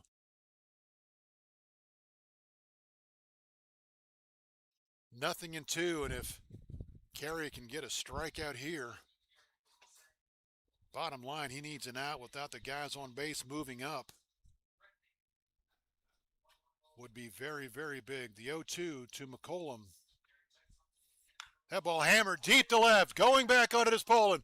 Poland to the fence. Poland will watch it go. Jack Carey just made an 0-2 mistake, and Grayson McCollum hammered it over the left field fence. A chance to get out of the inning turns into disaster for the Royals left-hander. A fat 0-2 pitch, and McCollum hammered it.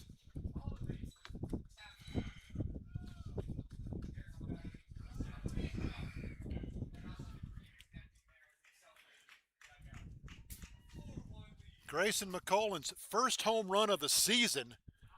RBIs 27, 28, and 29. And first of all, that's one out walk, and then you miss with an 0-2 pitch. Fat and happy, and McCollum made him pay. Well, the difference in the pitching. Lucas Cash comes out and gets out of a runner on first with 2 outs, and Carey can't do the same. This one popped up toward left field. Poland will come in and he'll make the catch. Kind of a scary catch as he called Padilla and Fortman off, and then was able to get to it and make the catch. That'll bring up Tommy Landis, who is 0 for 1. He popped to short and walked.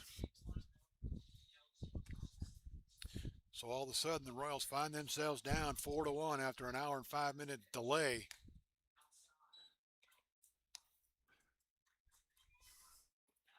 Slider down and away, 1-0. An 0-2 mistake pitch, and Grayson McCollum didn't miss it. The 1-0 tapped right back to the mound. Carey will field. He will throw on to first to retire the side. But Grayson McCollum makes the Royals pay. 3 runs on 2 hits, no errors. There was nobody left on base. We've played 4.5. We're halfway home. It's now Charlottesville 4, Winchester 1. You're listening to the Winchester Royals in Valley Baseball League action.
8-9-1 to hit for the Royals here in the fifth. They now find themselves down 4-1 after the 3-run home run off the bat of Grayson McCullen.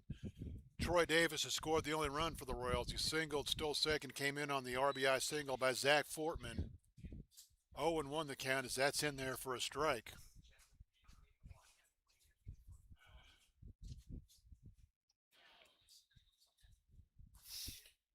The 0-1 from Cash. Lifted toward right field. That's going to be caught by the second baseman. Campy was able to go out and make the catch. I didn't think the right fielder was going to be able to get there, but Campy able to track it down in shallow right field for out number one, and that'll bring up Zach Fortman. Fortman 1-for-1, single RBI. He was also stolen a base, but then was tagged out on that bizarre play when he thought the ball went into center field. First pitch, popped it up. Caffarillo will come back toward the backstop, and he will make the catch for out number two. So quickly, 2 gone in the Royals' fifth. And the Royals' offense has suddenly become very silent. They 4 consecutive hits in the third inning that produced a run, but nothing since, and just 1 base runner since. And I'll bring up Brody Connors, who had one of those 4 hits. He had the third in the sequence. He's 1 for 2 tonight. So the Royals have out-hit the Tom Sox 4-3, but where it counts, Charlottesville leads it. They got the big one, a big 3-run blast to take the lead. Slider in there for a strike, 0-1.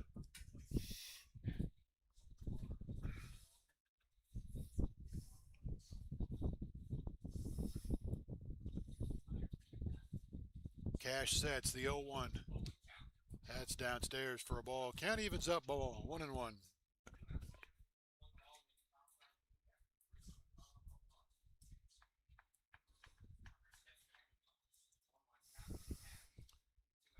Connors trying to get the Royals going with 2 outs.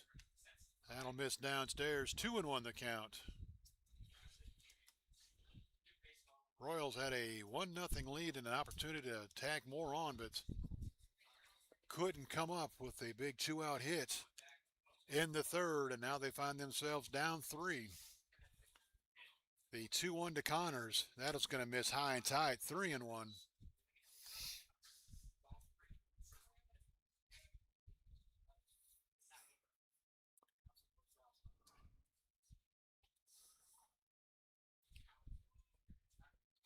3 balls and a strike. Of course, a lot of this crowd got to get up and go to work tomorrow, so they all headed home to get some sleep and maybe listening to us on YouTube, as that pitch will miss high and away.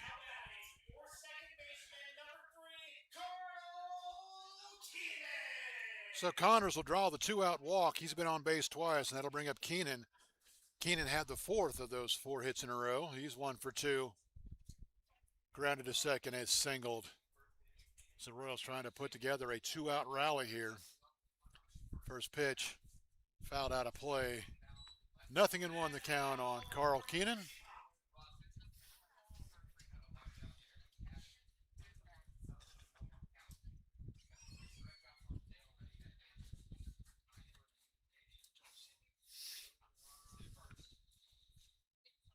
No balls to strike, throw to first. Back in time is Brody. Royals showed in that third inning that they fully intend to run on the Tom Sox, but down 3 here with 2 outs. We'll see what they do. The 0-1. That ball lifted toward right field, coming on as Landis says, and he'll make the catch. So the Royals get a 2-out base runner, but can't move him around. No runs, no hits, no errors. A runner left. We've played 5 at Charlottesville 4, Winchester 1. You're listening to the Winchester Royals in the Valley Baseball League Championship Series, Game 1.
We go to the sixth. Royals down 3. Jack Carey back to the mound for the Royals. Gave up a big 3-run home run last inning, and that's where we stand. Tommy Landis will be the leadoff hitter. He is 0 for 1. He's popped a short and walked here in the ball game tonight. Of course, we had that hour and 5 minutes delay.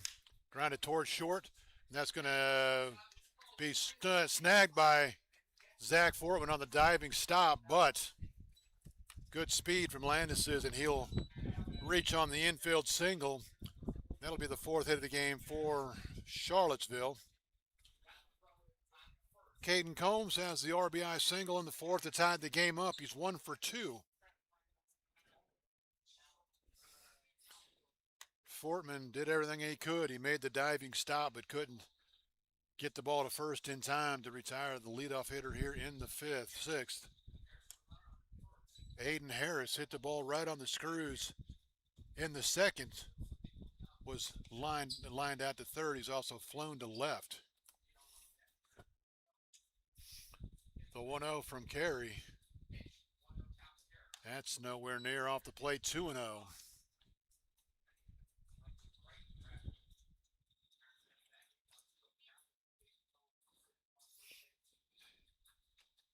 Carey sets the 2-0. Swung on and missed. 2-1. He got the fastball by Harris there.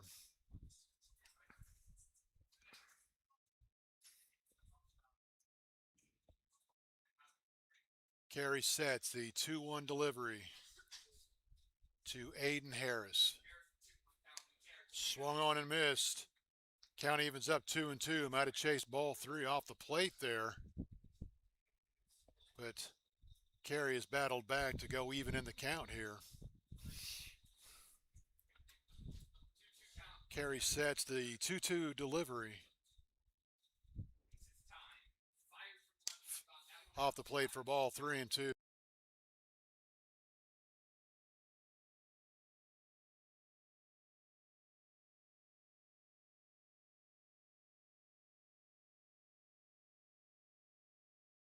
Carries 3-2.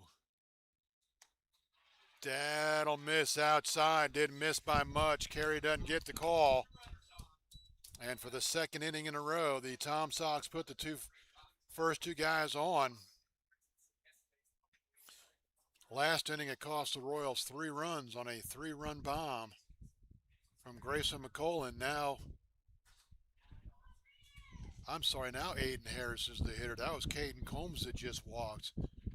Now Harris is at the plate.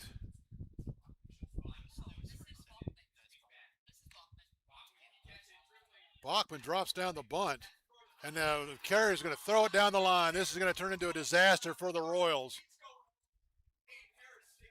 That was Bachman, so I'm not sure. Somehow I've screwed up the score sheet. I guess I didn't put down Landis's 3rd out in the last inning, so that'll go as a sacrifice. E1.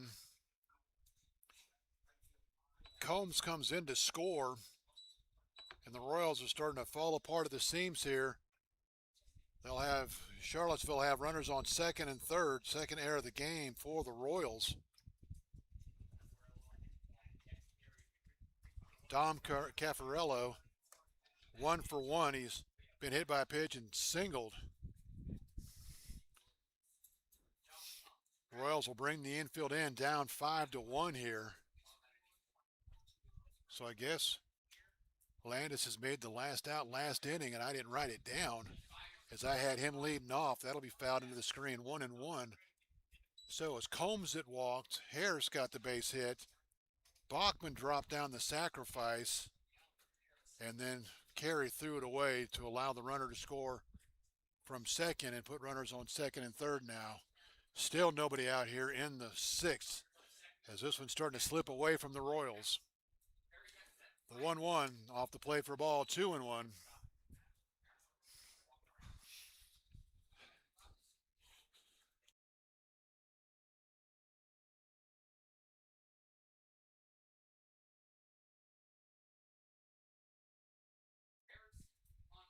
The 2-1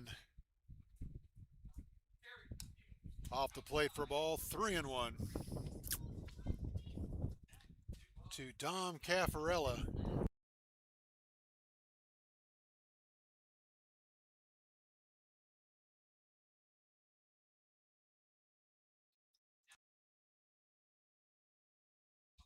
The 3-1, that's nowhere near.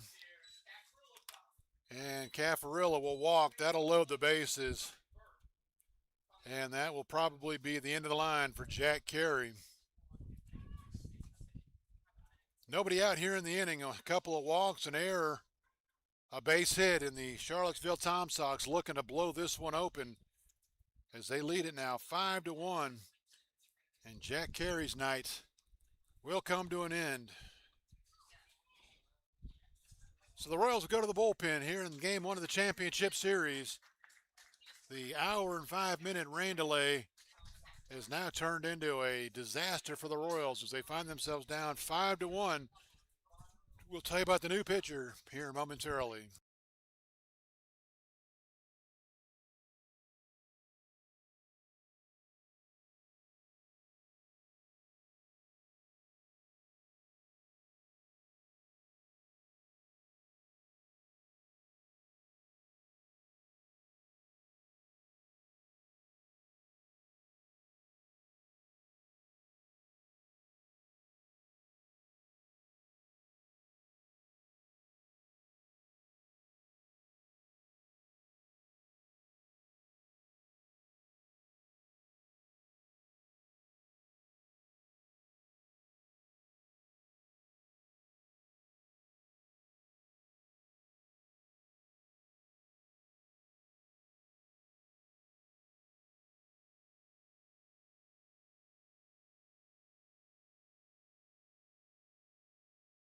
Aiden Jovia will be the new pitcher for the Royals, right-hander from Iona.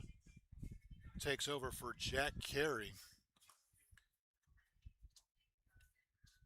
Aiden Jovia making his 10th appearance. He does have 4 starts on the year. He's 1-1 on the year with a 4.0 earned run average. He's worked 27 innings, allowed 22 hits, 12 runs. They're all earned.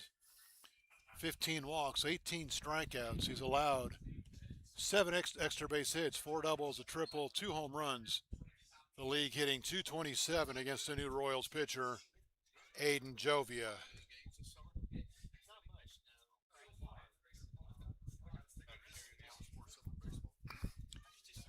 Back to the bottom of the order for the Tom Sox, where they got their runs last inning. Bryce Neely walked last inning, scored on the 3-run home run. He's 0 for 1. Royals double play depth up the middle, in on the corners, trying to get an out here, as that'll be off the or fouled out of play. 0-1.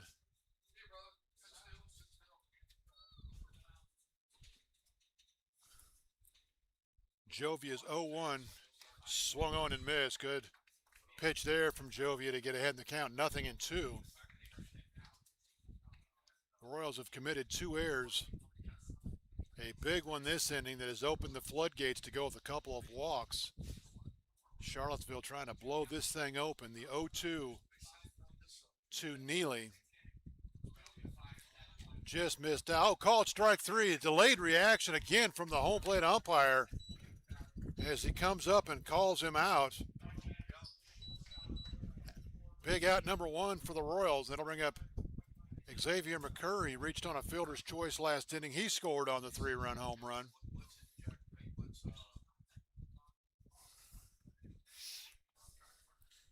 Five runs, 4 hits, no errors for the Sox. A run, 4 hits, 2 errors for the Royals. Fouled into the screen, 0-1. Jovia trying to get the Royals out of a major mess here in the 6th inning and trying to keep it a 4-run deficit. Charlottesville trying to skate out of town with a Game 1 victory and a chance to pick up a Valley League championship tomorrow night in Charlottesville. Jovia comes set, the 0-1. That's in there for a strike, 0-2. Jovia comes in out of the bullpen throwing strikes, and that's exactly what the Royals needed here. They would really like a ground ball double play, but a strikeout would go a long way here.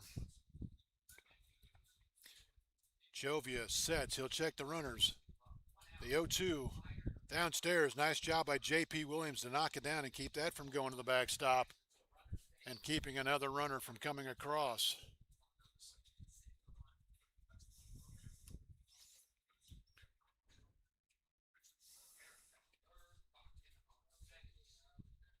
Jovia, the 1-2. Strike three called. Another slider in there, and Jovia, huge 2 strikeouts to start his appearance anyway, and back to the top of the order for Grayson McCullen, who has the big blow here tonight. A 3-run home run in the 5th that broke a 1-1 tie. He's already driven in 3 tonight, trying to make it 4, possibly 5, maybe even more. Jovia's first pitch, grounded toward the hole, and that's going to get into right field for a base hit. 1 run's going to score, rounding third and heading home, and it's going to be a 2-run single for McCullen, and Grayson having himself a night. His second hit in the last 2 innings, and he's driven in 5 now tonight. It was a ground ball with eyes, if you're familiar with the movie. Harris will score. Caffarilla will score.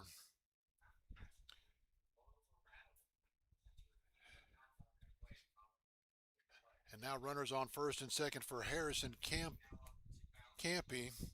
He's 0 for 3. He reached on an error and scored in the 4th.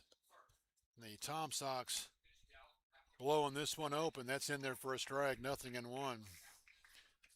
All these runs so far charged to the starter, Jack Carey. The 0-1. That's off the plate for a ball, 1-1. There will be some unearned runs in this inning.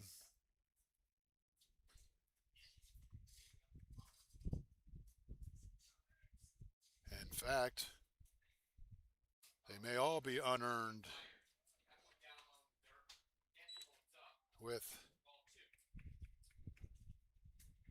all the runs in this inning will be unearned because of the error on Carey. The 2 strikeouts would have ended the inning. 2-1 the count now on Campy, trying to extend the inning. The 2-1, grounded toward short. Diving stop by Fortman, and he will flip to second in time. Another sparkling play by the Royals shortstop to end the inning and avoid further damage. So McCullen will be forced out 6-4. Campo will reach on the fielder's choice, but the Tom Sox have added to their lead 3 more runs on just 2 hits. Another costly error for the Royals, and Charlottesville will leave 2 on base. Your score after 5.5 is now Charlottesville 7, Winchester 1. You're listening to the Winchester Royals in Game 1 of the Valley Baseball League Championship Series.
Lucas Cash back to the mound for the Tom Sox. He's got it in cruise control now. He has a 7-1 lead, and he has shut the Royals down since the third inning when they had 4 consecutive hits. Just a couple of base runners since then, a leadoff walk in the fourth, a 2-out walk in the fifth. The 1-0 downstairs to Padilla. Jamie 0 for 2 tonight. Struck out looking and grounded out.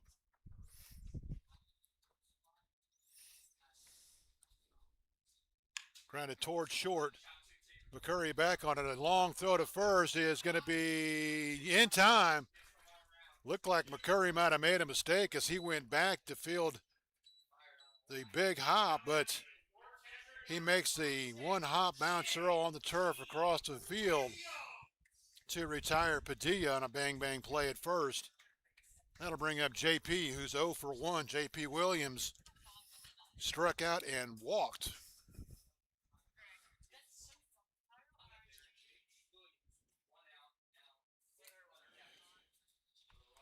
First pitch to JP off the plate for a ball, 1-0. Cash won in a big way, game 1 for the Tom Sox in their playoff run, an 11-3 win over Stanton, where he went 8 innings. This one lifted toward right field, and Landis will make the catch going back on it for at number 2 here in the 6th. And again, Cash has got it in cruise control since 4 consecutive hits in the third. He's retired 3, 6, 9. 9 of 11. The only 2 guys reached base were a couple of walks.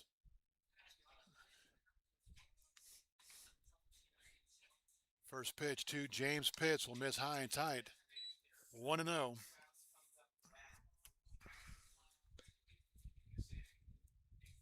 Cash trying to turn the Royals away and get the Sox 1 inning closer to a game 1 victory. Swung on and missed.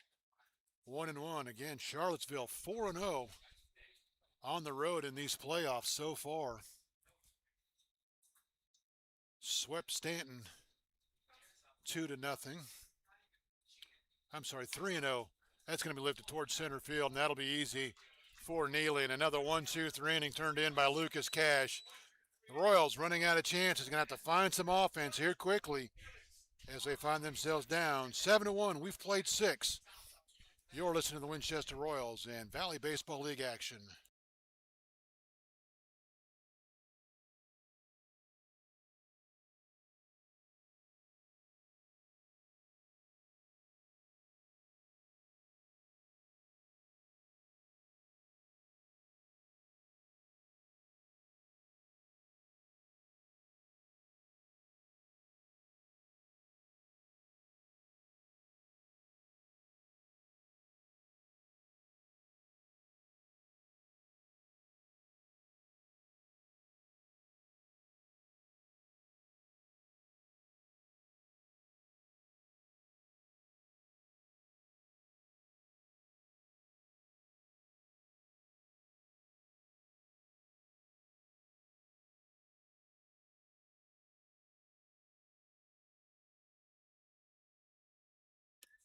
We go to the 7th. Aiden Jovia back to the mound for the Royals. He will face 3, 4, 5, where I thought Charlottesville was starting last inning, but that was incorrect. Landis, Combs, and Harris will hit here in the 7th. Jack Carey and close the book on him. He goes 5 innings, allows 7 runs, 3 are earned, 5 hits, 4 walks, 1 strikeout. He hit a batter, gave up the big home run to Grayson McCollin, and he stands to be the loser if the Royals can't find some offense and put together a big boy rally here. The Royals have come from 6 down before this season, but they need to figure it out and figure it out quickly. They need Aiden Jovia to get him back to the dugout in a quick manner and keeping the Sox at just 7 runs. Charlottesville scored 7 runs on just 5 hits, a couple of costly Royals errors and some free passes in there. Landis is 0 for 2 with a walk. Takes the pitch down and in. 1-0. Fouled out of play. 1-1.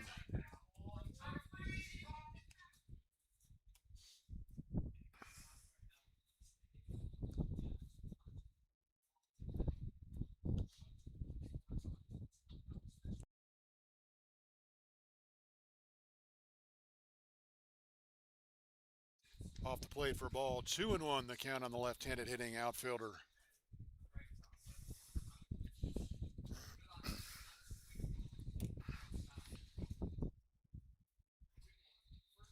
Jovia's 2-1 delivery. Foul down the left field line. It'll hook into the Royals bullpen. 2-2.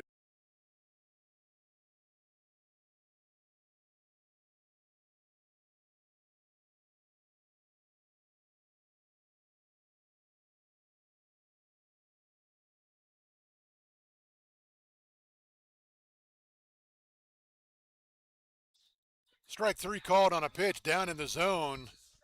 Landis has thought it was down, but he will be strikeout number 3 recorded by Aiden Jovia.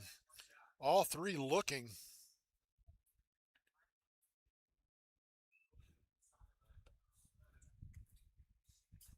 Charlottesville has 7 runs. One of them scored on an error. One of them scored on an RBI single by Caden Combs.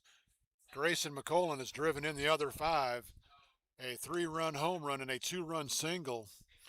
So if you got Grayson McCollum on your fantasy team tonight, you're a happy camper. The 1-0 off the in there for a strike, nothing, or 1-1 rather. That looked a bit off the plate, and Combs thought he was off the plate, and he's going to ask for time and go down the line and talk to his third base coach. And I'm sure you don't tell him anything here, up 7-1, other than swing for the fence and hit a ball hard. So this is probably a direct result of that pitch being called a strike.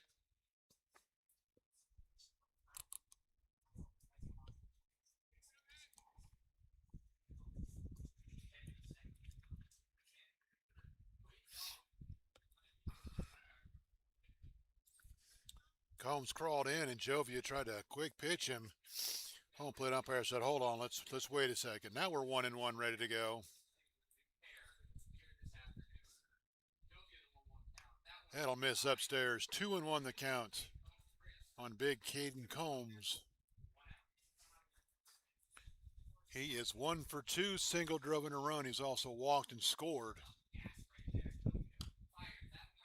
Grounded off the foot of Combs, and he is not happy about it, as that got him on the ankle or inner calf or somewhere where he's going to have to hobble around and try to walk it off.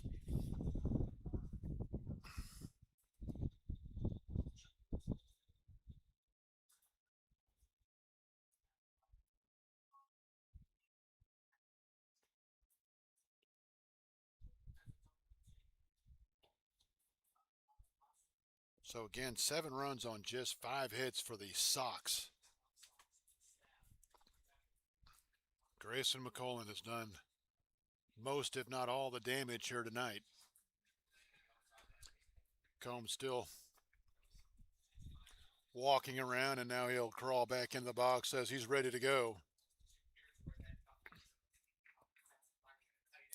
And he will look for a 2-2 pitch here from Royals reliever Aiden Jovia.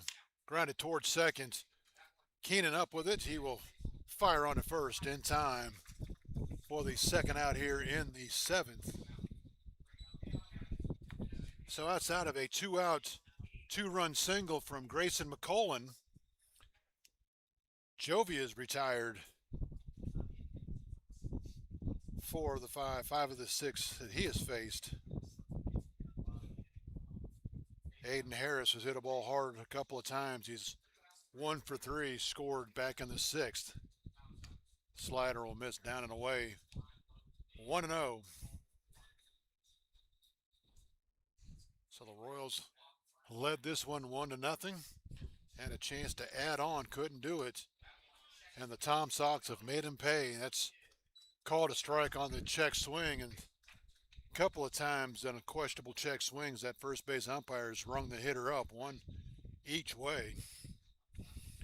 The 1-1 tap foul, 1-2 the count. 7 runs, 5 hits, no errors for the Sox. A run, 4 hits, 2 errors for the Royals. And what could be the last home game for the Winchester Royals this season. The 1-2 fouled into the screen. Once again, we'll do it again, 1-2. Again, game 2 tomorrow night in Charlottesville, 7 o'clock start. Our friends down in Charlottesville will have the call for you. And unless things drastically change here, the Royals will need a win to come back home on Thursday, and that'll hit him. He came up and tied 1-2, and Harris will take that one in the front shoulder.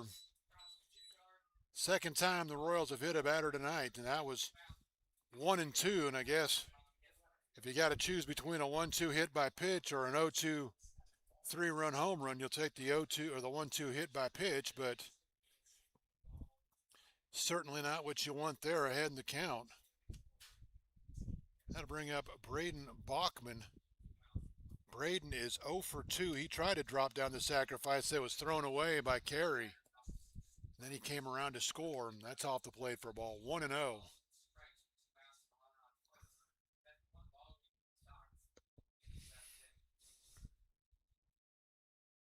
Jovia sets. He'll take a look at the runner, the 1-0.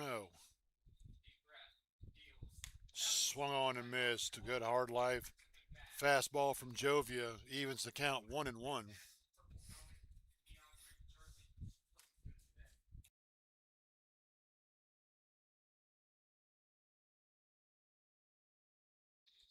The 1-1. Foul to the screen, 1-2.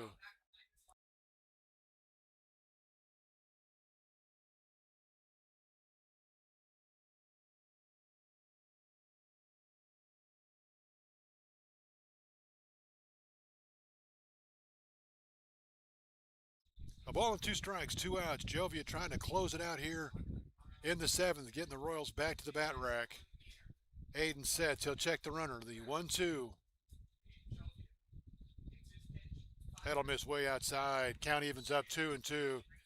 JP tried to frame it, but as blind as I am, I could tell that was off the plate. 2-2 the count. Jovia sets. He'll take a look at the runner. The 2-2. That ball's lined into center field for a base hit. Hit number 6 for the Sox. Bachman has his first hit of the game. And again, all this started with 2 outs. A 1-2 hit by pitch. And then Bachman lines a base hit into center field, bringing up Dom Caffarillo. The Royals have been unable to retire the Charlottesville catcher. He's been hit by a pitch. He's walked. He's also singled. He was thrown out at third on the failed sacrifice back in the 5th, and he'll take a pitch off the plate for a ball. 1-0, and now Charlottesville in position to add to a 7-1 lead here in the 7th. The 1-0. That's in there for a strike.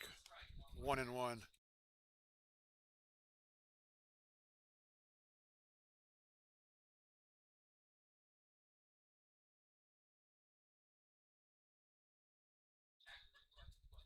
Jovia is 1-1.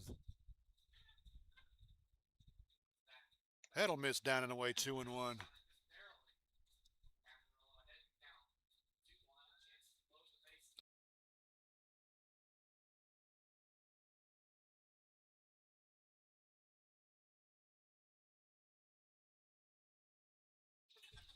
The 2-1 from Aiden Jovia. Swung on and missed. Good live fastball there. And Jovia is even the count, 2-2. Trying to get out of the inning with no further damage done. The Royals find themselves down a touchdown. They need the touchdown and the extra point to regain the lead. But first, got to get through the 7th here. The 2-2, that's nowhere near. Count runs full, 3-2, and that'll give the base runners a head start.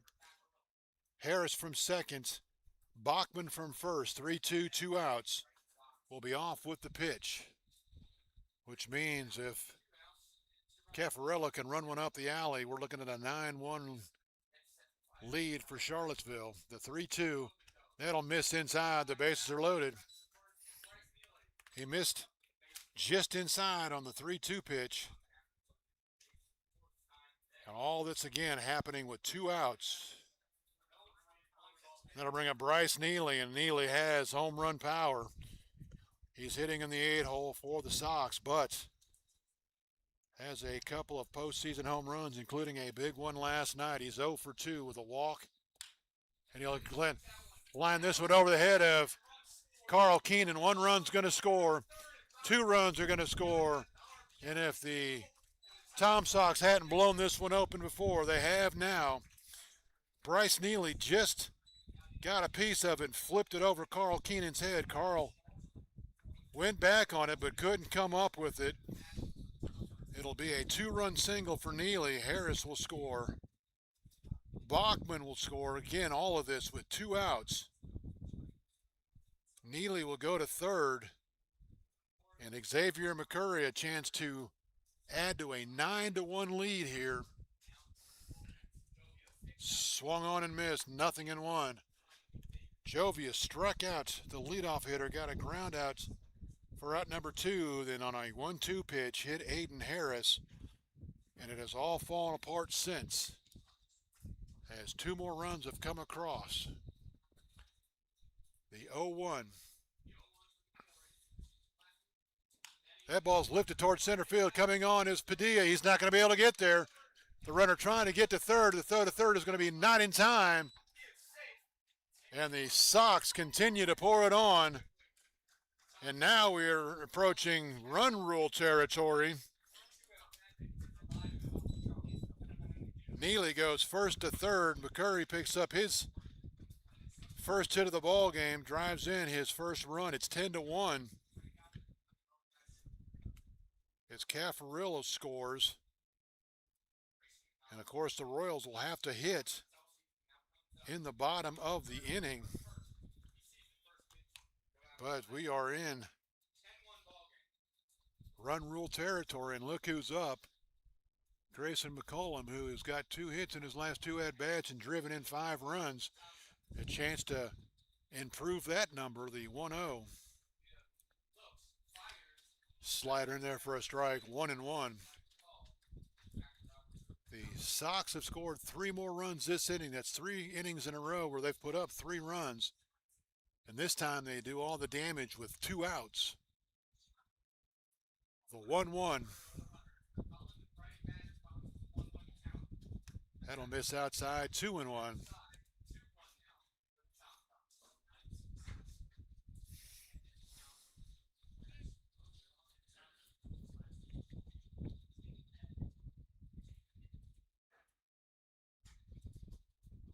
Jovia's 2-1.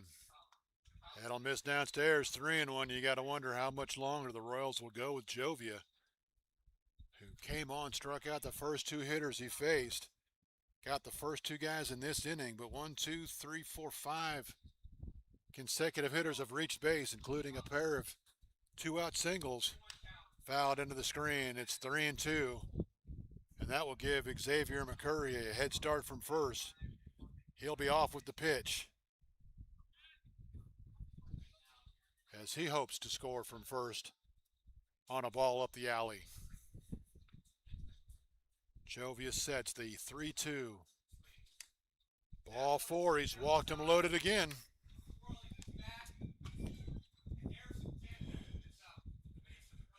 The Tom Sox have batted around here in the 7th inning, putting up 3 more runs.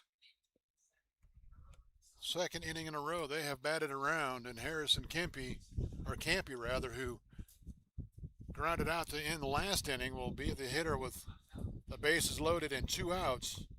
He is 0 for 4, reached on an error and scored. He's also flown out twice and reached on a fielder's choice. And before he steps in, J.P. Williams wants to have a talk with his pitcher.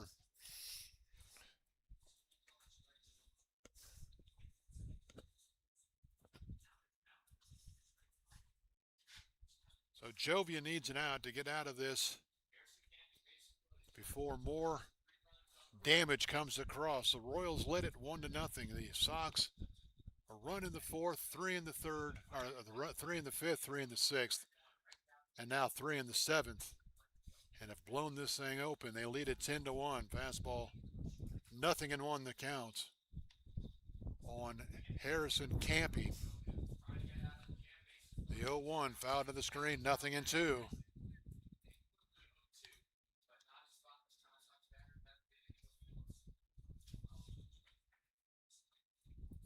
Jovia trying to end the inning before the run rule takes effect. The 0-2 grounded towards short. Fortman up with it. He will fire to first. Low throw, but Fleming able to corral it to end the inning for the Sox.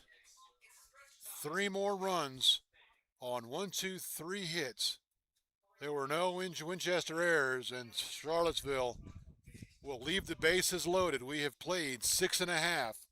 It is now Charlottesville 10, Winchester 1. You listen to the Winchester Royals and Valley Baseball League action.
Lucas Cash back to the mound for the Tom Sox, and why not?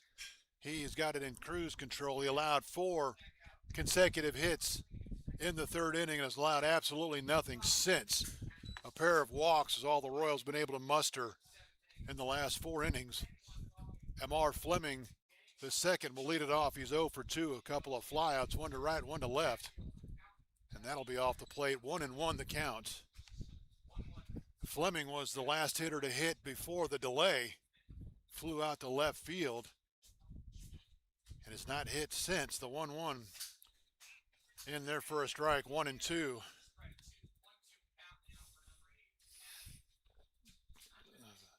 For about a half an inning, the Royals had Cash figured out 4 consecutive hits, but as good pitchers do, he made adjustments, and he has shut the Royals down since. 2-2 the count to Fleming. The pitch lifted foul down the left side, and that'll fall out of play. On top of the batting cages, the count remains 2 balls and 2 strikes. The Royals need a big boy rally, and they need it quickly, as they are down 9 here in the bottom of the 7th. The 2-2 check swing, he didn't go. Count runs full, 3-2.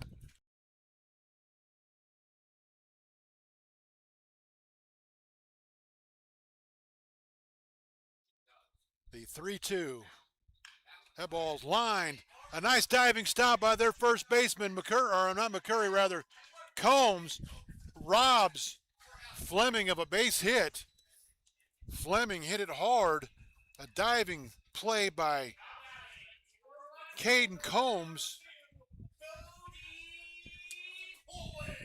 And with Cash covering, the Royals would look like a leadoff base hit, find themselves 1 more out closer to being down a game here in the championship series. Bodie Poland 0 for 2. He's flown to center and struck out. Swung on and missed, 0-1. That's probably about the hardest ball the Royals have hit tonight off of Cash, but nothing to show for it. Has a nice play by Caden Combs to keep Fleming off the bases. That slider will miss downstairs. 1-1 the count.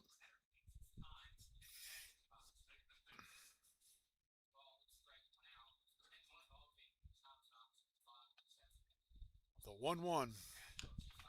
Lifted toward right center field, or coming on hard as Melandis is, and he will make the sliding diving catch. And there are 2 outs here as Poland made a bid for a base hit. But the right fielder comes in and makes the play. And that is now 5 in a row that he has retired, and 3, 6, 9, 11 of the last 12. Troy Davis, the hitter, singled, scored the only run for the Royals back in the third. Was the first hit of 4 in a row for the Royals. Singled, stole second, scored on the base hit by Zach Fortman. And that has been the Royals' offense tonight. Swung on, fouled into the screen, 1-1.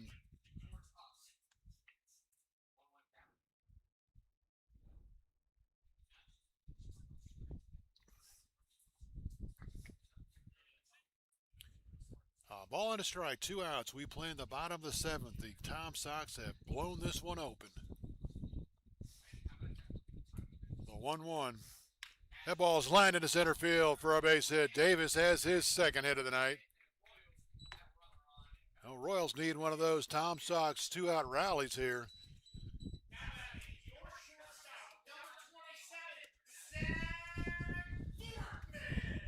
Fortman, the hitter, he's 1 for 2. He's singled and driven in a run. He's also popped to the catcher.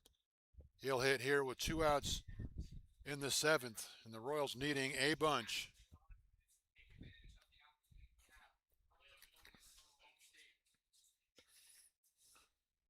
First pitch in there for a strike, 0-1.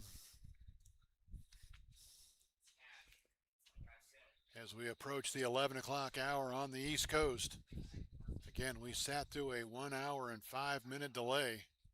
Did not affect the Tom Sox. The Royals have not been the same since the delay. Swung on and missed, 0-2.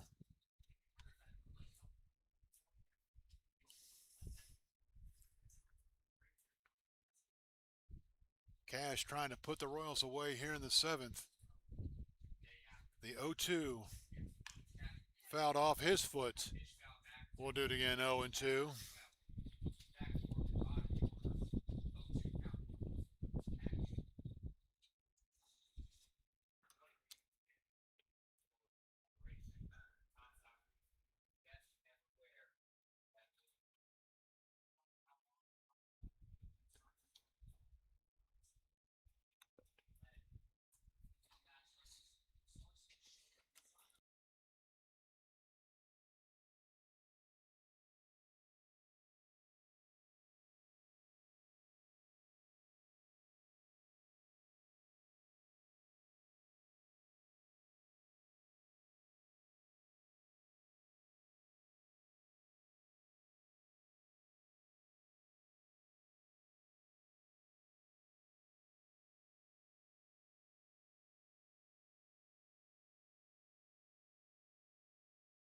So Fortman says he's okay and ready to go. He'll step back in. 0-2 the count. 2 outs here in the bottom of the 7th.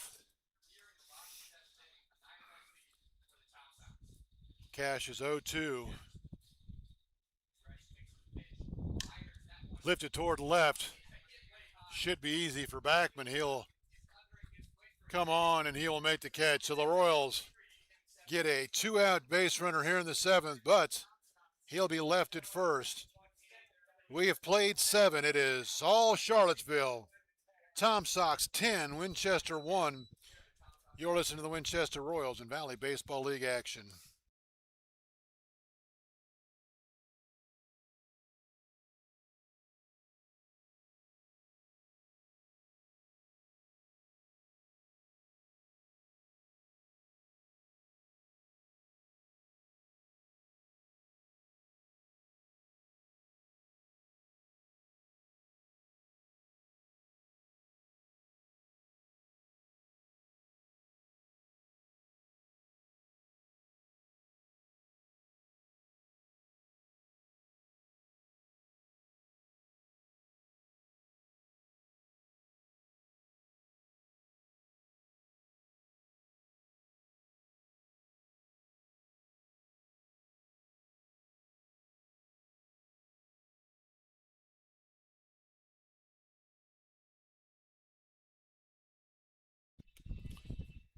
We go to the 8th. Tommy Landis will lead it off yet again for the Sox.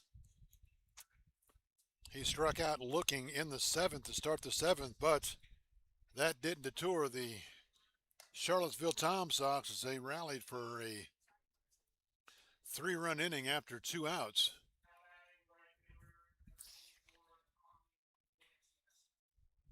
Landis 0 for 2. I'm sorry, 0 for 3 with a walk. He walked in the 4th.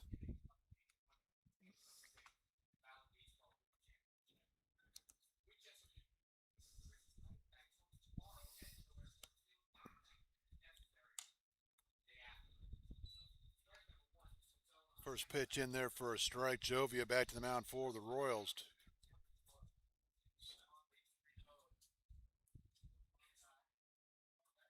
Charlottesville has 8 hits. I got to go back and figure out where I've missed one because I gave Landis a hit and he doesn't have one. McCullen has 2. Combs has 1. No, Harris has the other one. Swung on, fouled out of play. The count remains 0-2. We play here in the top of the 8th inning. Royals led this one briefly, 1-0. Then the Sox put an unearned run on the board in the 4th, and since have been rolling. That'll miss downstairs. 1-2.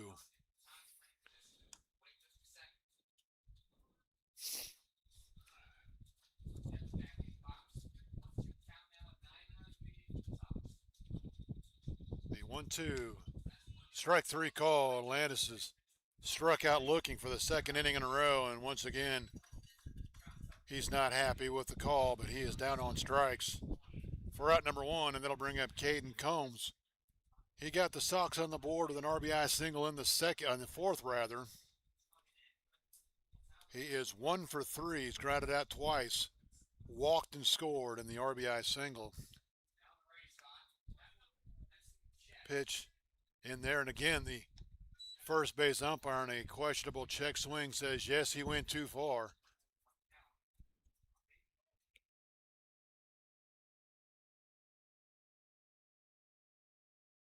Swung on, fouled into the backstop. 0-2 the count on the big Charlottesville first baseman Caden Combs.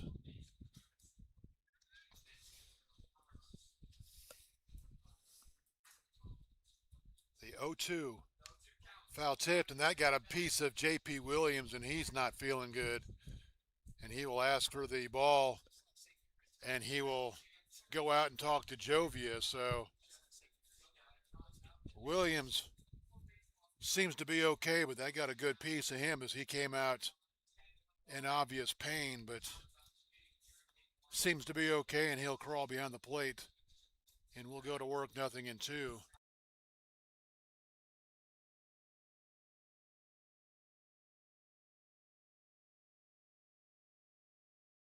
The 0-2 downstairs for a ball, 1-2.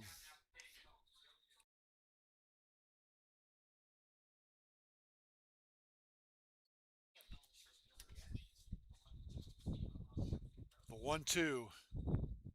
That ball lifted down the right into the corner in the right field line. Combs will cruise into second. He'll get there with a stand-up double. Jovia tried to go outside. Combs stayed back and right off the end of the bat drills it down the right field line. Just a second extra base hit for the Tom Sox. The other one left the ballpark. It'll be hit number 9 for Charlottesville. It'll bring up Aiden Harris. Harris hit the ball hard his first time up. He is 1 for 3. Singled, been hit by a pitch. He has scored twice. Each of the last 2 innings he's scored a run. That'll miss outside for a ball, 1-0.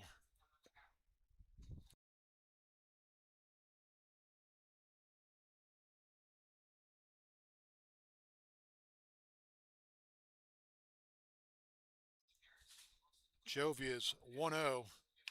Grounded toward third. Connors will play the big hop. He'll flip it to first. Had to hurry, and he threw it on a hop, And it just does get the first in time. Off balance throw to first to retire Harris, who's getting down the line in good shape, but he'll be out number 2. Combs has to stay at second, and he'll be there now with 2 outs for Braden Bachman. Braden has scored twice. He singled and scored his last time up. He tried to drop down a sacrifice in the 6th that was thrown away for an error. So he is 1 for 3 with a couple of runs scored as he tries to, again, put this game in run rule mode. That pitch off the plate, 2-0 the count to Braden Bachman.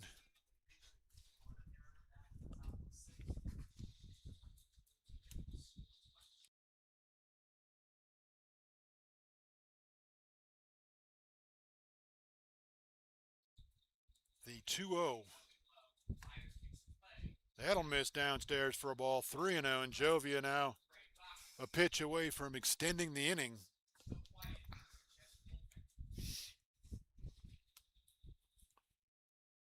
Jovia sets the 3-0.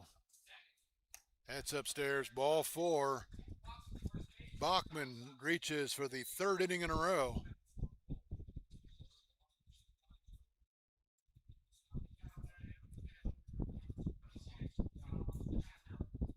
I'll bring up Dom Caffarella, who the Royals have been unable to retire tonight. He's 1 for 1. He's been hit, he's walked twice, he's scored a run.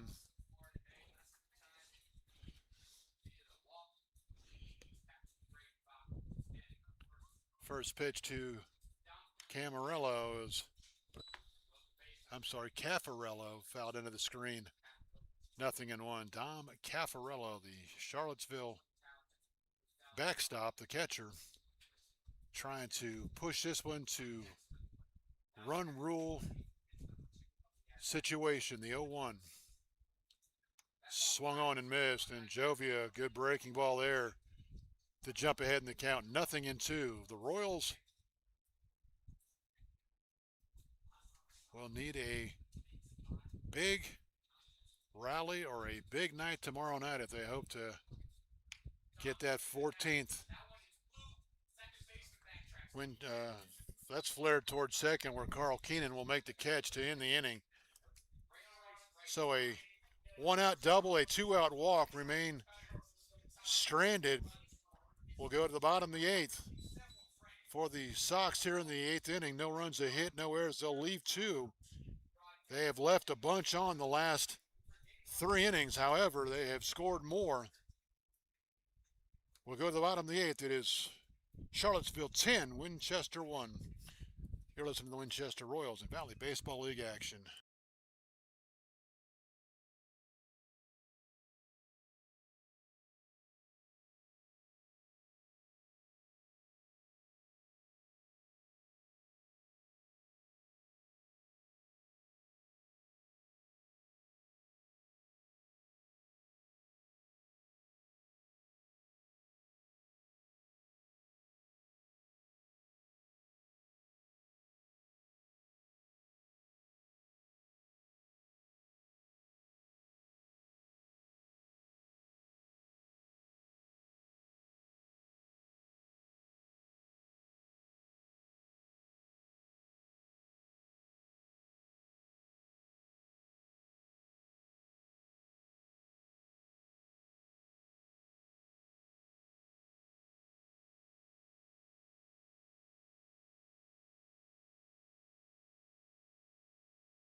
Lucas Cash back to the mound for the Sox, and why not?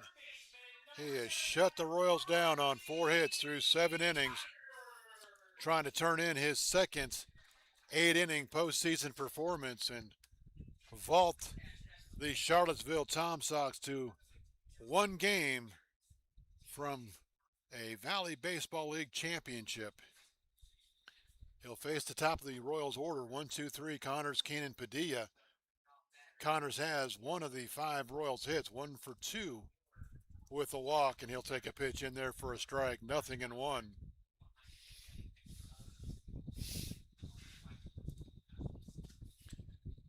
So Lucas Cash had a rocky inning where he gave up 4 consecutive hits. Got a little help on a base running mistake by the Royals. That lifted toward left field. Should be easy for Bachman. Now he'll come in and have to come in a little harder than he was, but he'll put it away for out number 1. Other than those 4 consecutive hits in the third inning, Lucas Cash has given the Royals absolutely nothing. He did allow a base hit with 2 outs last inning to Troy Davis. Carl Keenan, he is 1 for 3. He made the third out in the 5th inning to end the inning. First pitch off the plate for ball 1-0. The 1-0 in there for a strike, 1-1. Keenan, then Padilla if anybody reaches J.P. Williams in the Royals' 8th inning. Fouled out of play. 1-2 the count on the Royals second baseman Carl Keenan.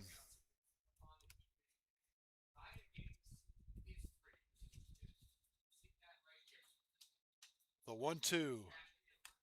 That'll miss down and away. Count evens up 2-2. 10 runs on 9 hits. No errors for the Tom Sox. A run, 5 hits, 2 errors for the Royals.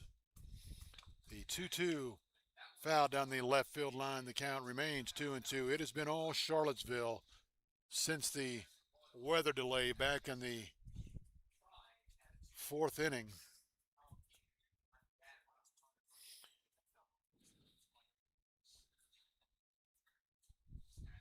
Three-run innings in the 5th, 6th, and 7th have pushed the Tom Sox to the verge of a 1-0 series lead as that pitch misses outside. 3-2 the count to Carl Keenan. Royals need some base runners. Don't care how they get them. And they need a bunch of them.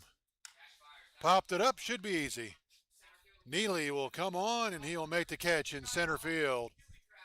For out number 2, Carl Keenan flies to center, and there are 2 outs here in the Royals' 8th inning.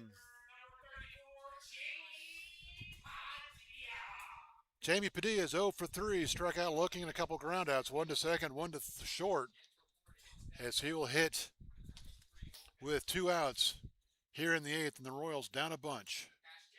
That'll miss outside, 1-0.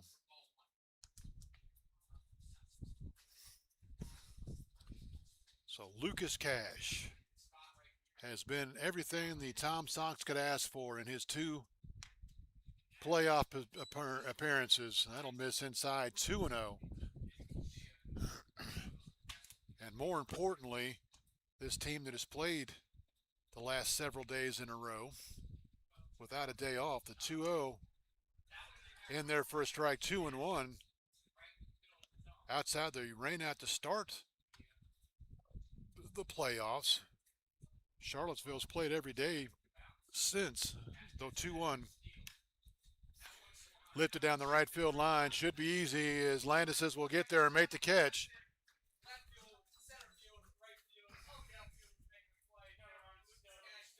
And that'll do it for the Royals here in the 8th. They go 1, 2, 3 and out. Nothing doing. The Royals will have one more chance, and they find themselves down 9. We go to the 9th. It is Charlottesville 10, Winchester 1. You're listening to the Winchester Royals and Valley Baseball League action.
Royals will make a pitching change.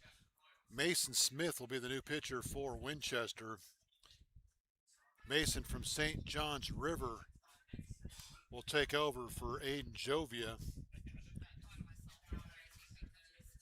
Mason Smith making his 8th appearance all in relief. He's 1-0 with a 21.32 earned run average. He's worked 6 1/3 innings, allowed 12 hits, 16 runs, 15 are earned. He's walked 12, struck out 8, the league hitting .400 against the new Royals pitcher, Mason Smith. He'll face 8-9-1 here in the 9th. Neely, McCowry, and McCollum. First pitch in there for a strike, 0-1.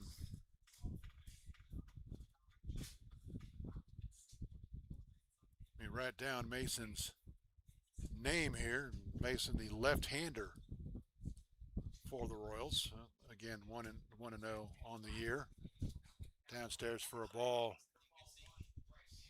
1-1 the count now to the Charlottesville center fielder. That'll miss downstairs. Count evens up 1-1. That's got 2-1, I'm sorry.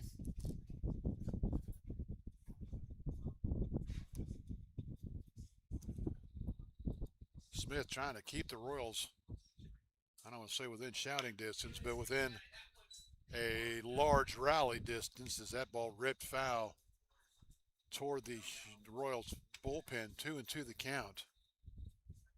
Neely is 1 for 3. Walked and scored. He struck out twice. He's also singled and drove in 2 huge runs that at the time made it 9-1. The 2-2. That'll miss downstairs. Count runs full, 3-2.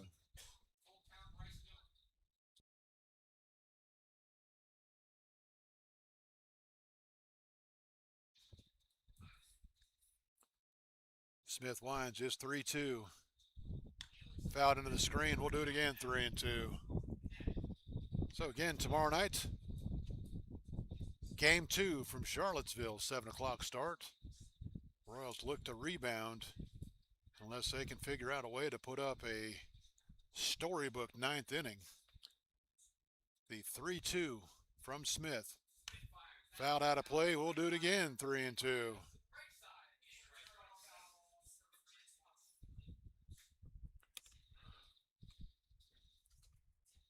Three balls, 2 strikes, nobody out. We're in the top of the 9th. Hour and 5 minutes weather delay back in the 4th inning, and it's been all Charlottesville since. The 3-2. Check swing. Did he go? They're going to say he went too far. The home plate umpire didn't even ask for help. He said Neely came around too far, and he is out number 1 here in the 9th. That'll bring up Xavier McCurry. Is 1 for 4. He's reached on a fielder's choice twice. Scored. He's also singled and drove in a run in that 7th inning.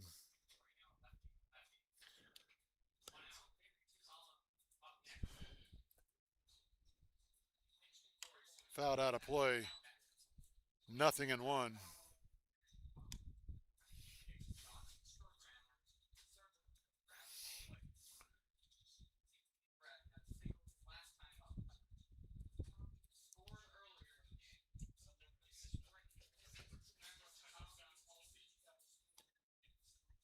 The 0-1 from Smith misses high. 1-1 the count.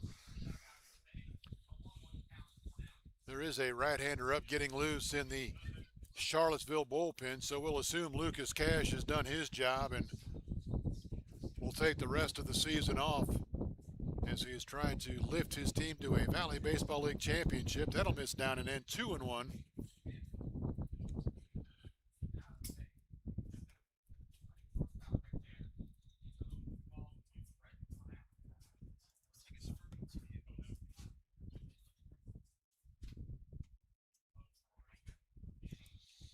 The 2-1, nowhere near. That was inside. 3-2. Second game in a row where Lucas Cash has turned in a gem, going 8 innings in both. He He walked just 2. Strike called on the outside corner, and McCurry will have to come back after he thought he had walked and was headed toward first.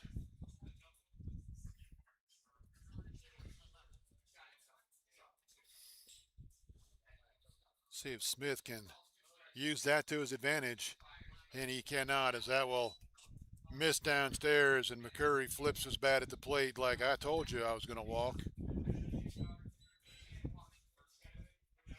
And that'll take us back to the top of the order of the Charlottesville Tom Sox. Grayson McCollum, he has 2 hits, 5 RBIs. He's also scored a run and walked. Started the game with a couple of groundouts, but decided he didn't like the way his night was going, so he followed that up with a 3-run home run and a 2-run single in the 5th and 6th innings, respectively, as he is now hitting for the 4th time since the delay. Fouled off toward the Royals dugout. 0-1 the count.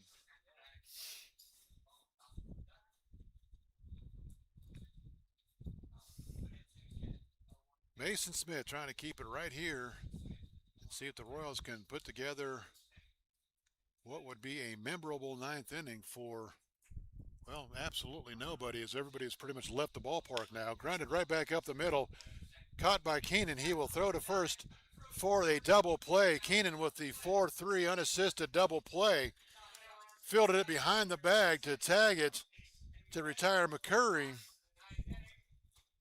And then throws on to first to retire McCollum. 4-3.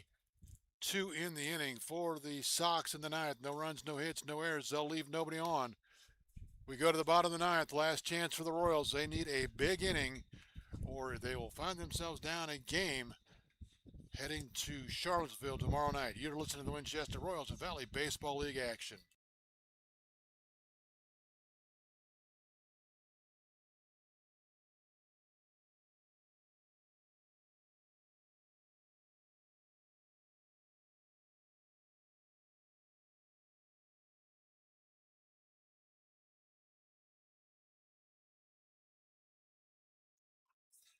Well, I totaled up Lucas Cash's numbers through 8 innings, figuring he was coming out of the game, but psych, Mr. Announcer guy. Lucas Cash back to the mound to try to close it out and trying to save the Tom Sox some pitching for tomorrow night. And he has certainly done that and more here tonight. He has given up 5 hits. 4 of them came in a 1-run 3rd inning. Other than that, he has shut the Royals down. And he will face 4, 5, 6 for the Royals here in the 9th. It will not be J.P. Williams as he was taken out.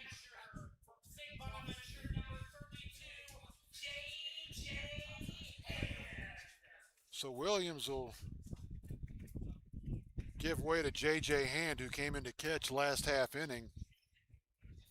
J.J. Hand from St. Bonaventure, the new catcher, is leading it off. J.J. a 100 hitter, first pitch swinging, popped it up down the first base line, but out of play. 0-1.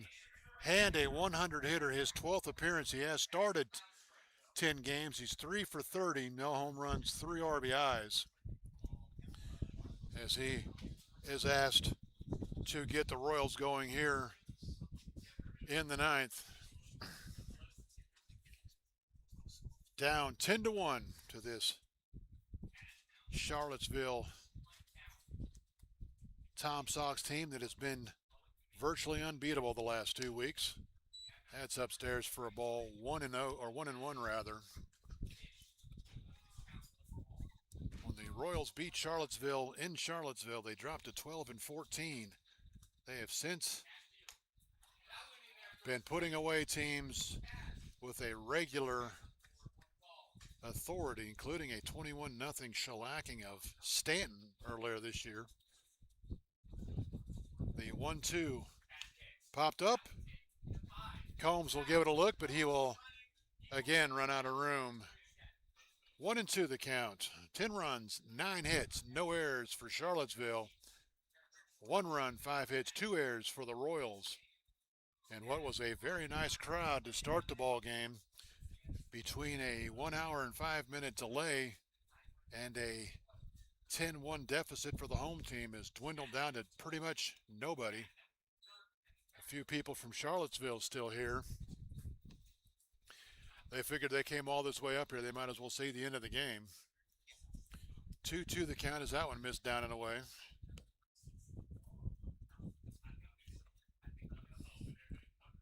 Cash sets the 2-2. That's almost an Ephus type pitch as he tried to fool J.J. Hand. It was called off the plate upstairs, and the home plate umpire doesn't even know what the count is. He showed 2-2, but caught himself, decided, oh yes, it is 3-2. The 3-2 grounded towards short. McCurry up with it. He'll flip to first in time.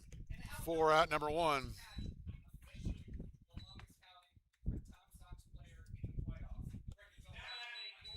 That'll bring up James Pitts, the other catcher for the Royals, in the designated hitter slot tonight. He is 0 for 3 tonight. He has flown out, struck out. He's flown out twice and struck out. And now, I guess they want to get Lucas Cash his recognition from the Tom Sox fans that are still here. He will give way, gives hugs all around the infield, and he will go to the dugout, hoping that his bullpen can get him 2 outs and pick up the win for him.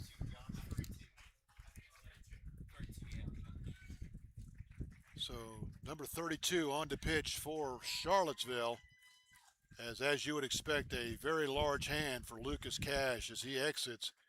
Henry Knighton will be the new pitcher from George Washington University, and the Sox are asking him to get 2 outs to send them on to game 2.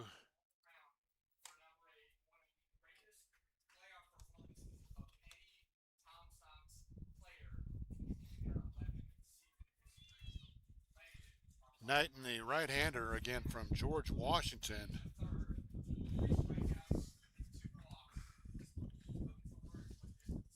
Henry Knighton, the right-hander, making his 11th appearance. He does have 3 starts on the season. 11.12 earned run average. He's worked 17 innings, allowed 19 hits, 27 runs, 21 are earned. He's walked 20, struck out 13. He's allowed 6 extra base hits, 4 doubles, 2 home runs. The league hitting .292 against the new Charlottesville pitcher, Henry Knighton. Obviously not a save situation here, so he just wants to close it out and send the Tom Sox crowd home happy.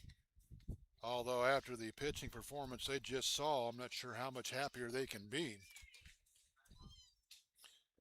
Lucas Cash will go 8 1/3 innings, allows 1 run. It's earned, 5 hits, 2 walks, 3 strikeouts, and he has a very long string of not allowing any base runners over the last several innings for the Royals. So James Pitts will face the new pitcher. And again, the Royals need a rally that has not been seen in these parts for quite some time. Knighton's first pitch lifted toward second base, and that should be easy for Kempe, and Kempe will make the catch. 1 pitch, 1 out for Henry Knighton. Yamar Fleming, he's 0 for 3. He's flown out twice, was robbed of a base hit his last time up. Last chance for the Royals here in game 1 of this Valley Baseball League Championship Series. First pitch downstairs for a ball, 1-0. So the Royals will need a much better performance tomorrow night in Charlottesville if they hope to make it back for game Game 3 on on Thursday. Pitch inside for a ball 2-0. A two-out rally that the Royals would have to bat around at least once, if not twice. Swung on, fouled into the screen. 2-1 the count on Amar Fleming II, trying to extend the game. In there for a strike. 2-2 the count.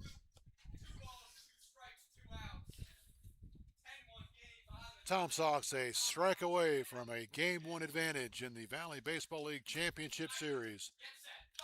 Fouled off toward the Charlottesville dugout. 2-2.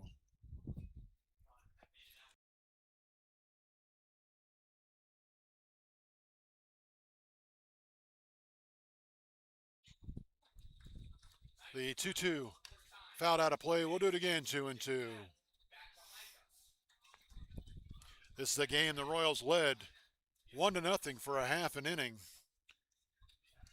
And then we had a delay, and then the Tom Sox went to work. The 2-2 to Fleming. That ball's lined into right field for a base hit. So Fleming will pick up a base hit, and the Royals not dead yet. First hit of the game for Amar Fleming. And that'll bring up Bodie Poland. Poland 0 for 3 is flown out to center, flown out to right, and struck out. So now up to him to extend the game and try to get the Royals with an unheard of rally. And that'll miss downstairs. 1-0.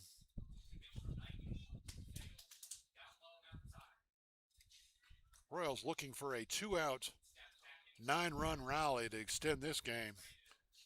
The 1-0. Grounded toward third. McCollum up with it. He will throw on to second and just does get him. For some reason, Fleming goes in standing and is retired. 5-4 to end the ball game. I think if Amar Fleming slides in there, that's a much closer play at second base.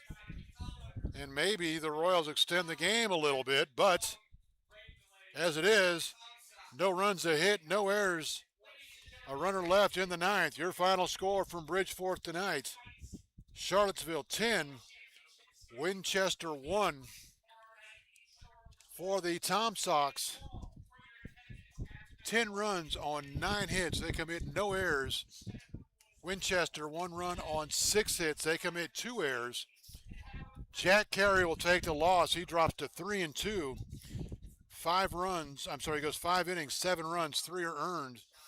5 hits, 4 walks, 1 strikeout, a hit batter. He gave up the big home run to Grayson McCollum, and he takes the loss here tonight. The winning pitcher, Lucas Cash, goes 8 1/3, allows a run. It was earned. 5 hits, 2 walks, 3 strikeouts.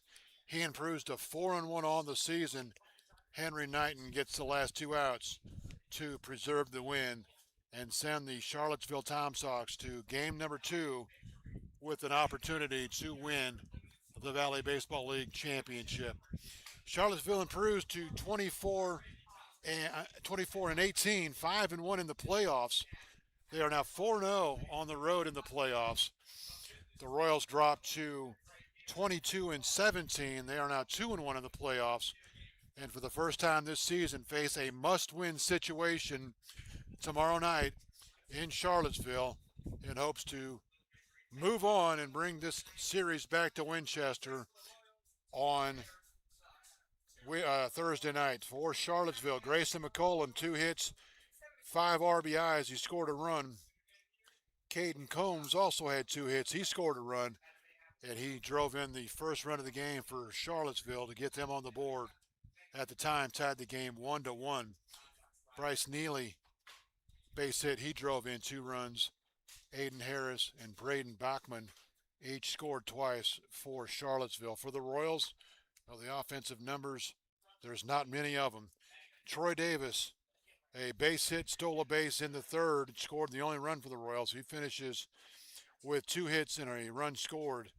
Zach Fortman, a base hit. He drove in a run.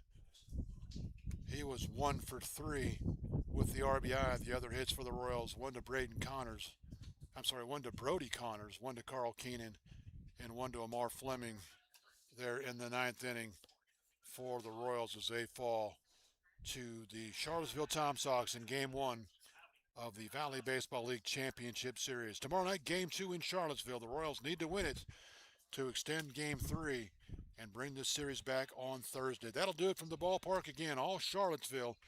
They scored 3 runs in the 5th, 6th, and 7th and rolled to a 10-1 win here in Game 1 of the series. Royals need to win tomorrow night. Otherwise, this will be our final broadcast from Bridgeforth Field this summer. Mark Sawyer saying good night from the ballpark, and hopefully we'll talk to you on Thursday. If not, we will come your way again next year for the 2027 Winchester Royals Valley Baseball League season. Again, the Charlottesville Tom Sox, 1 win away from a Valley Baseball League championship. Don't forget, before you go to bed tonight, call your parents, tell them you love them, and hopefully we'll talk to you on Thursday.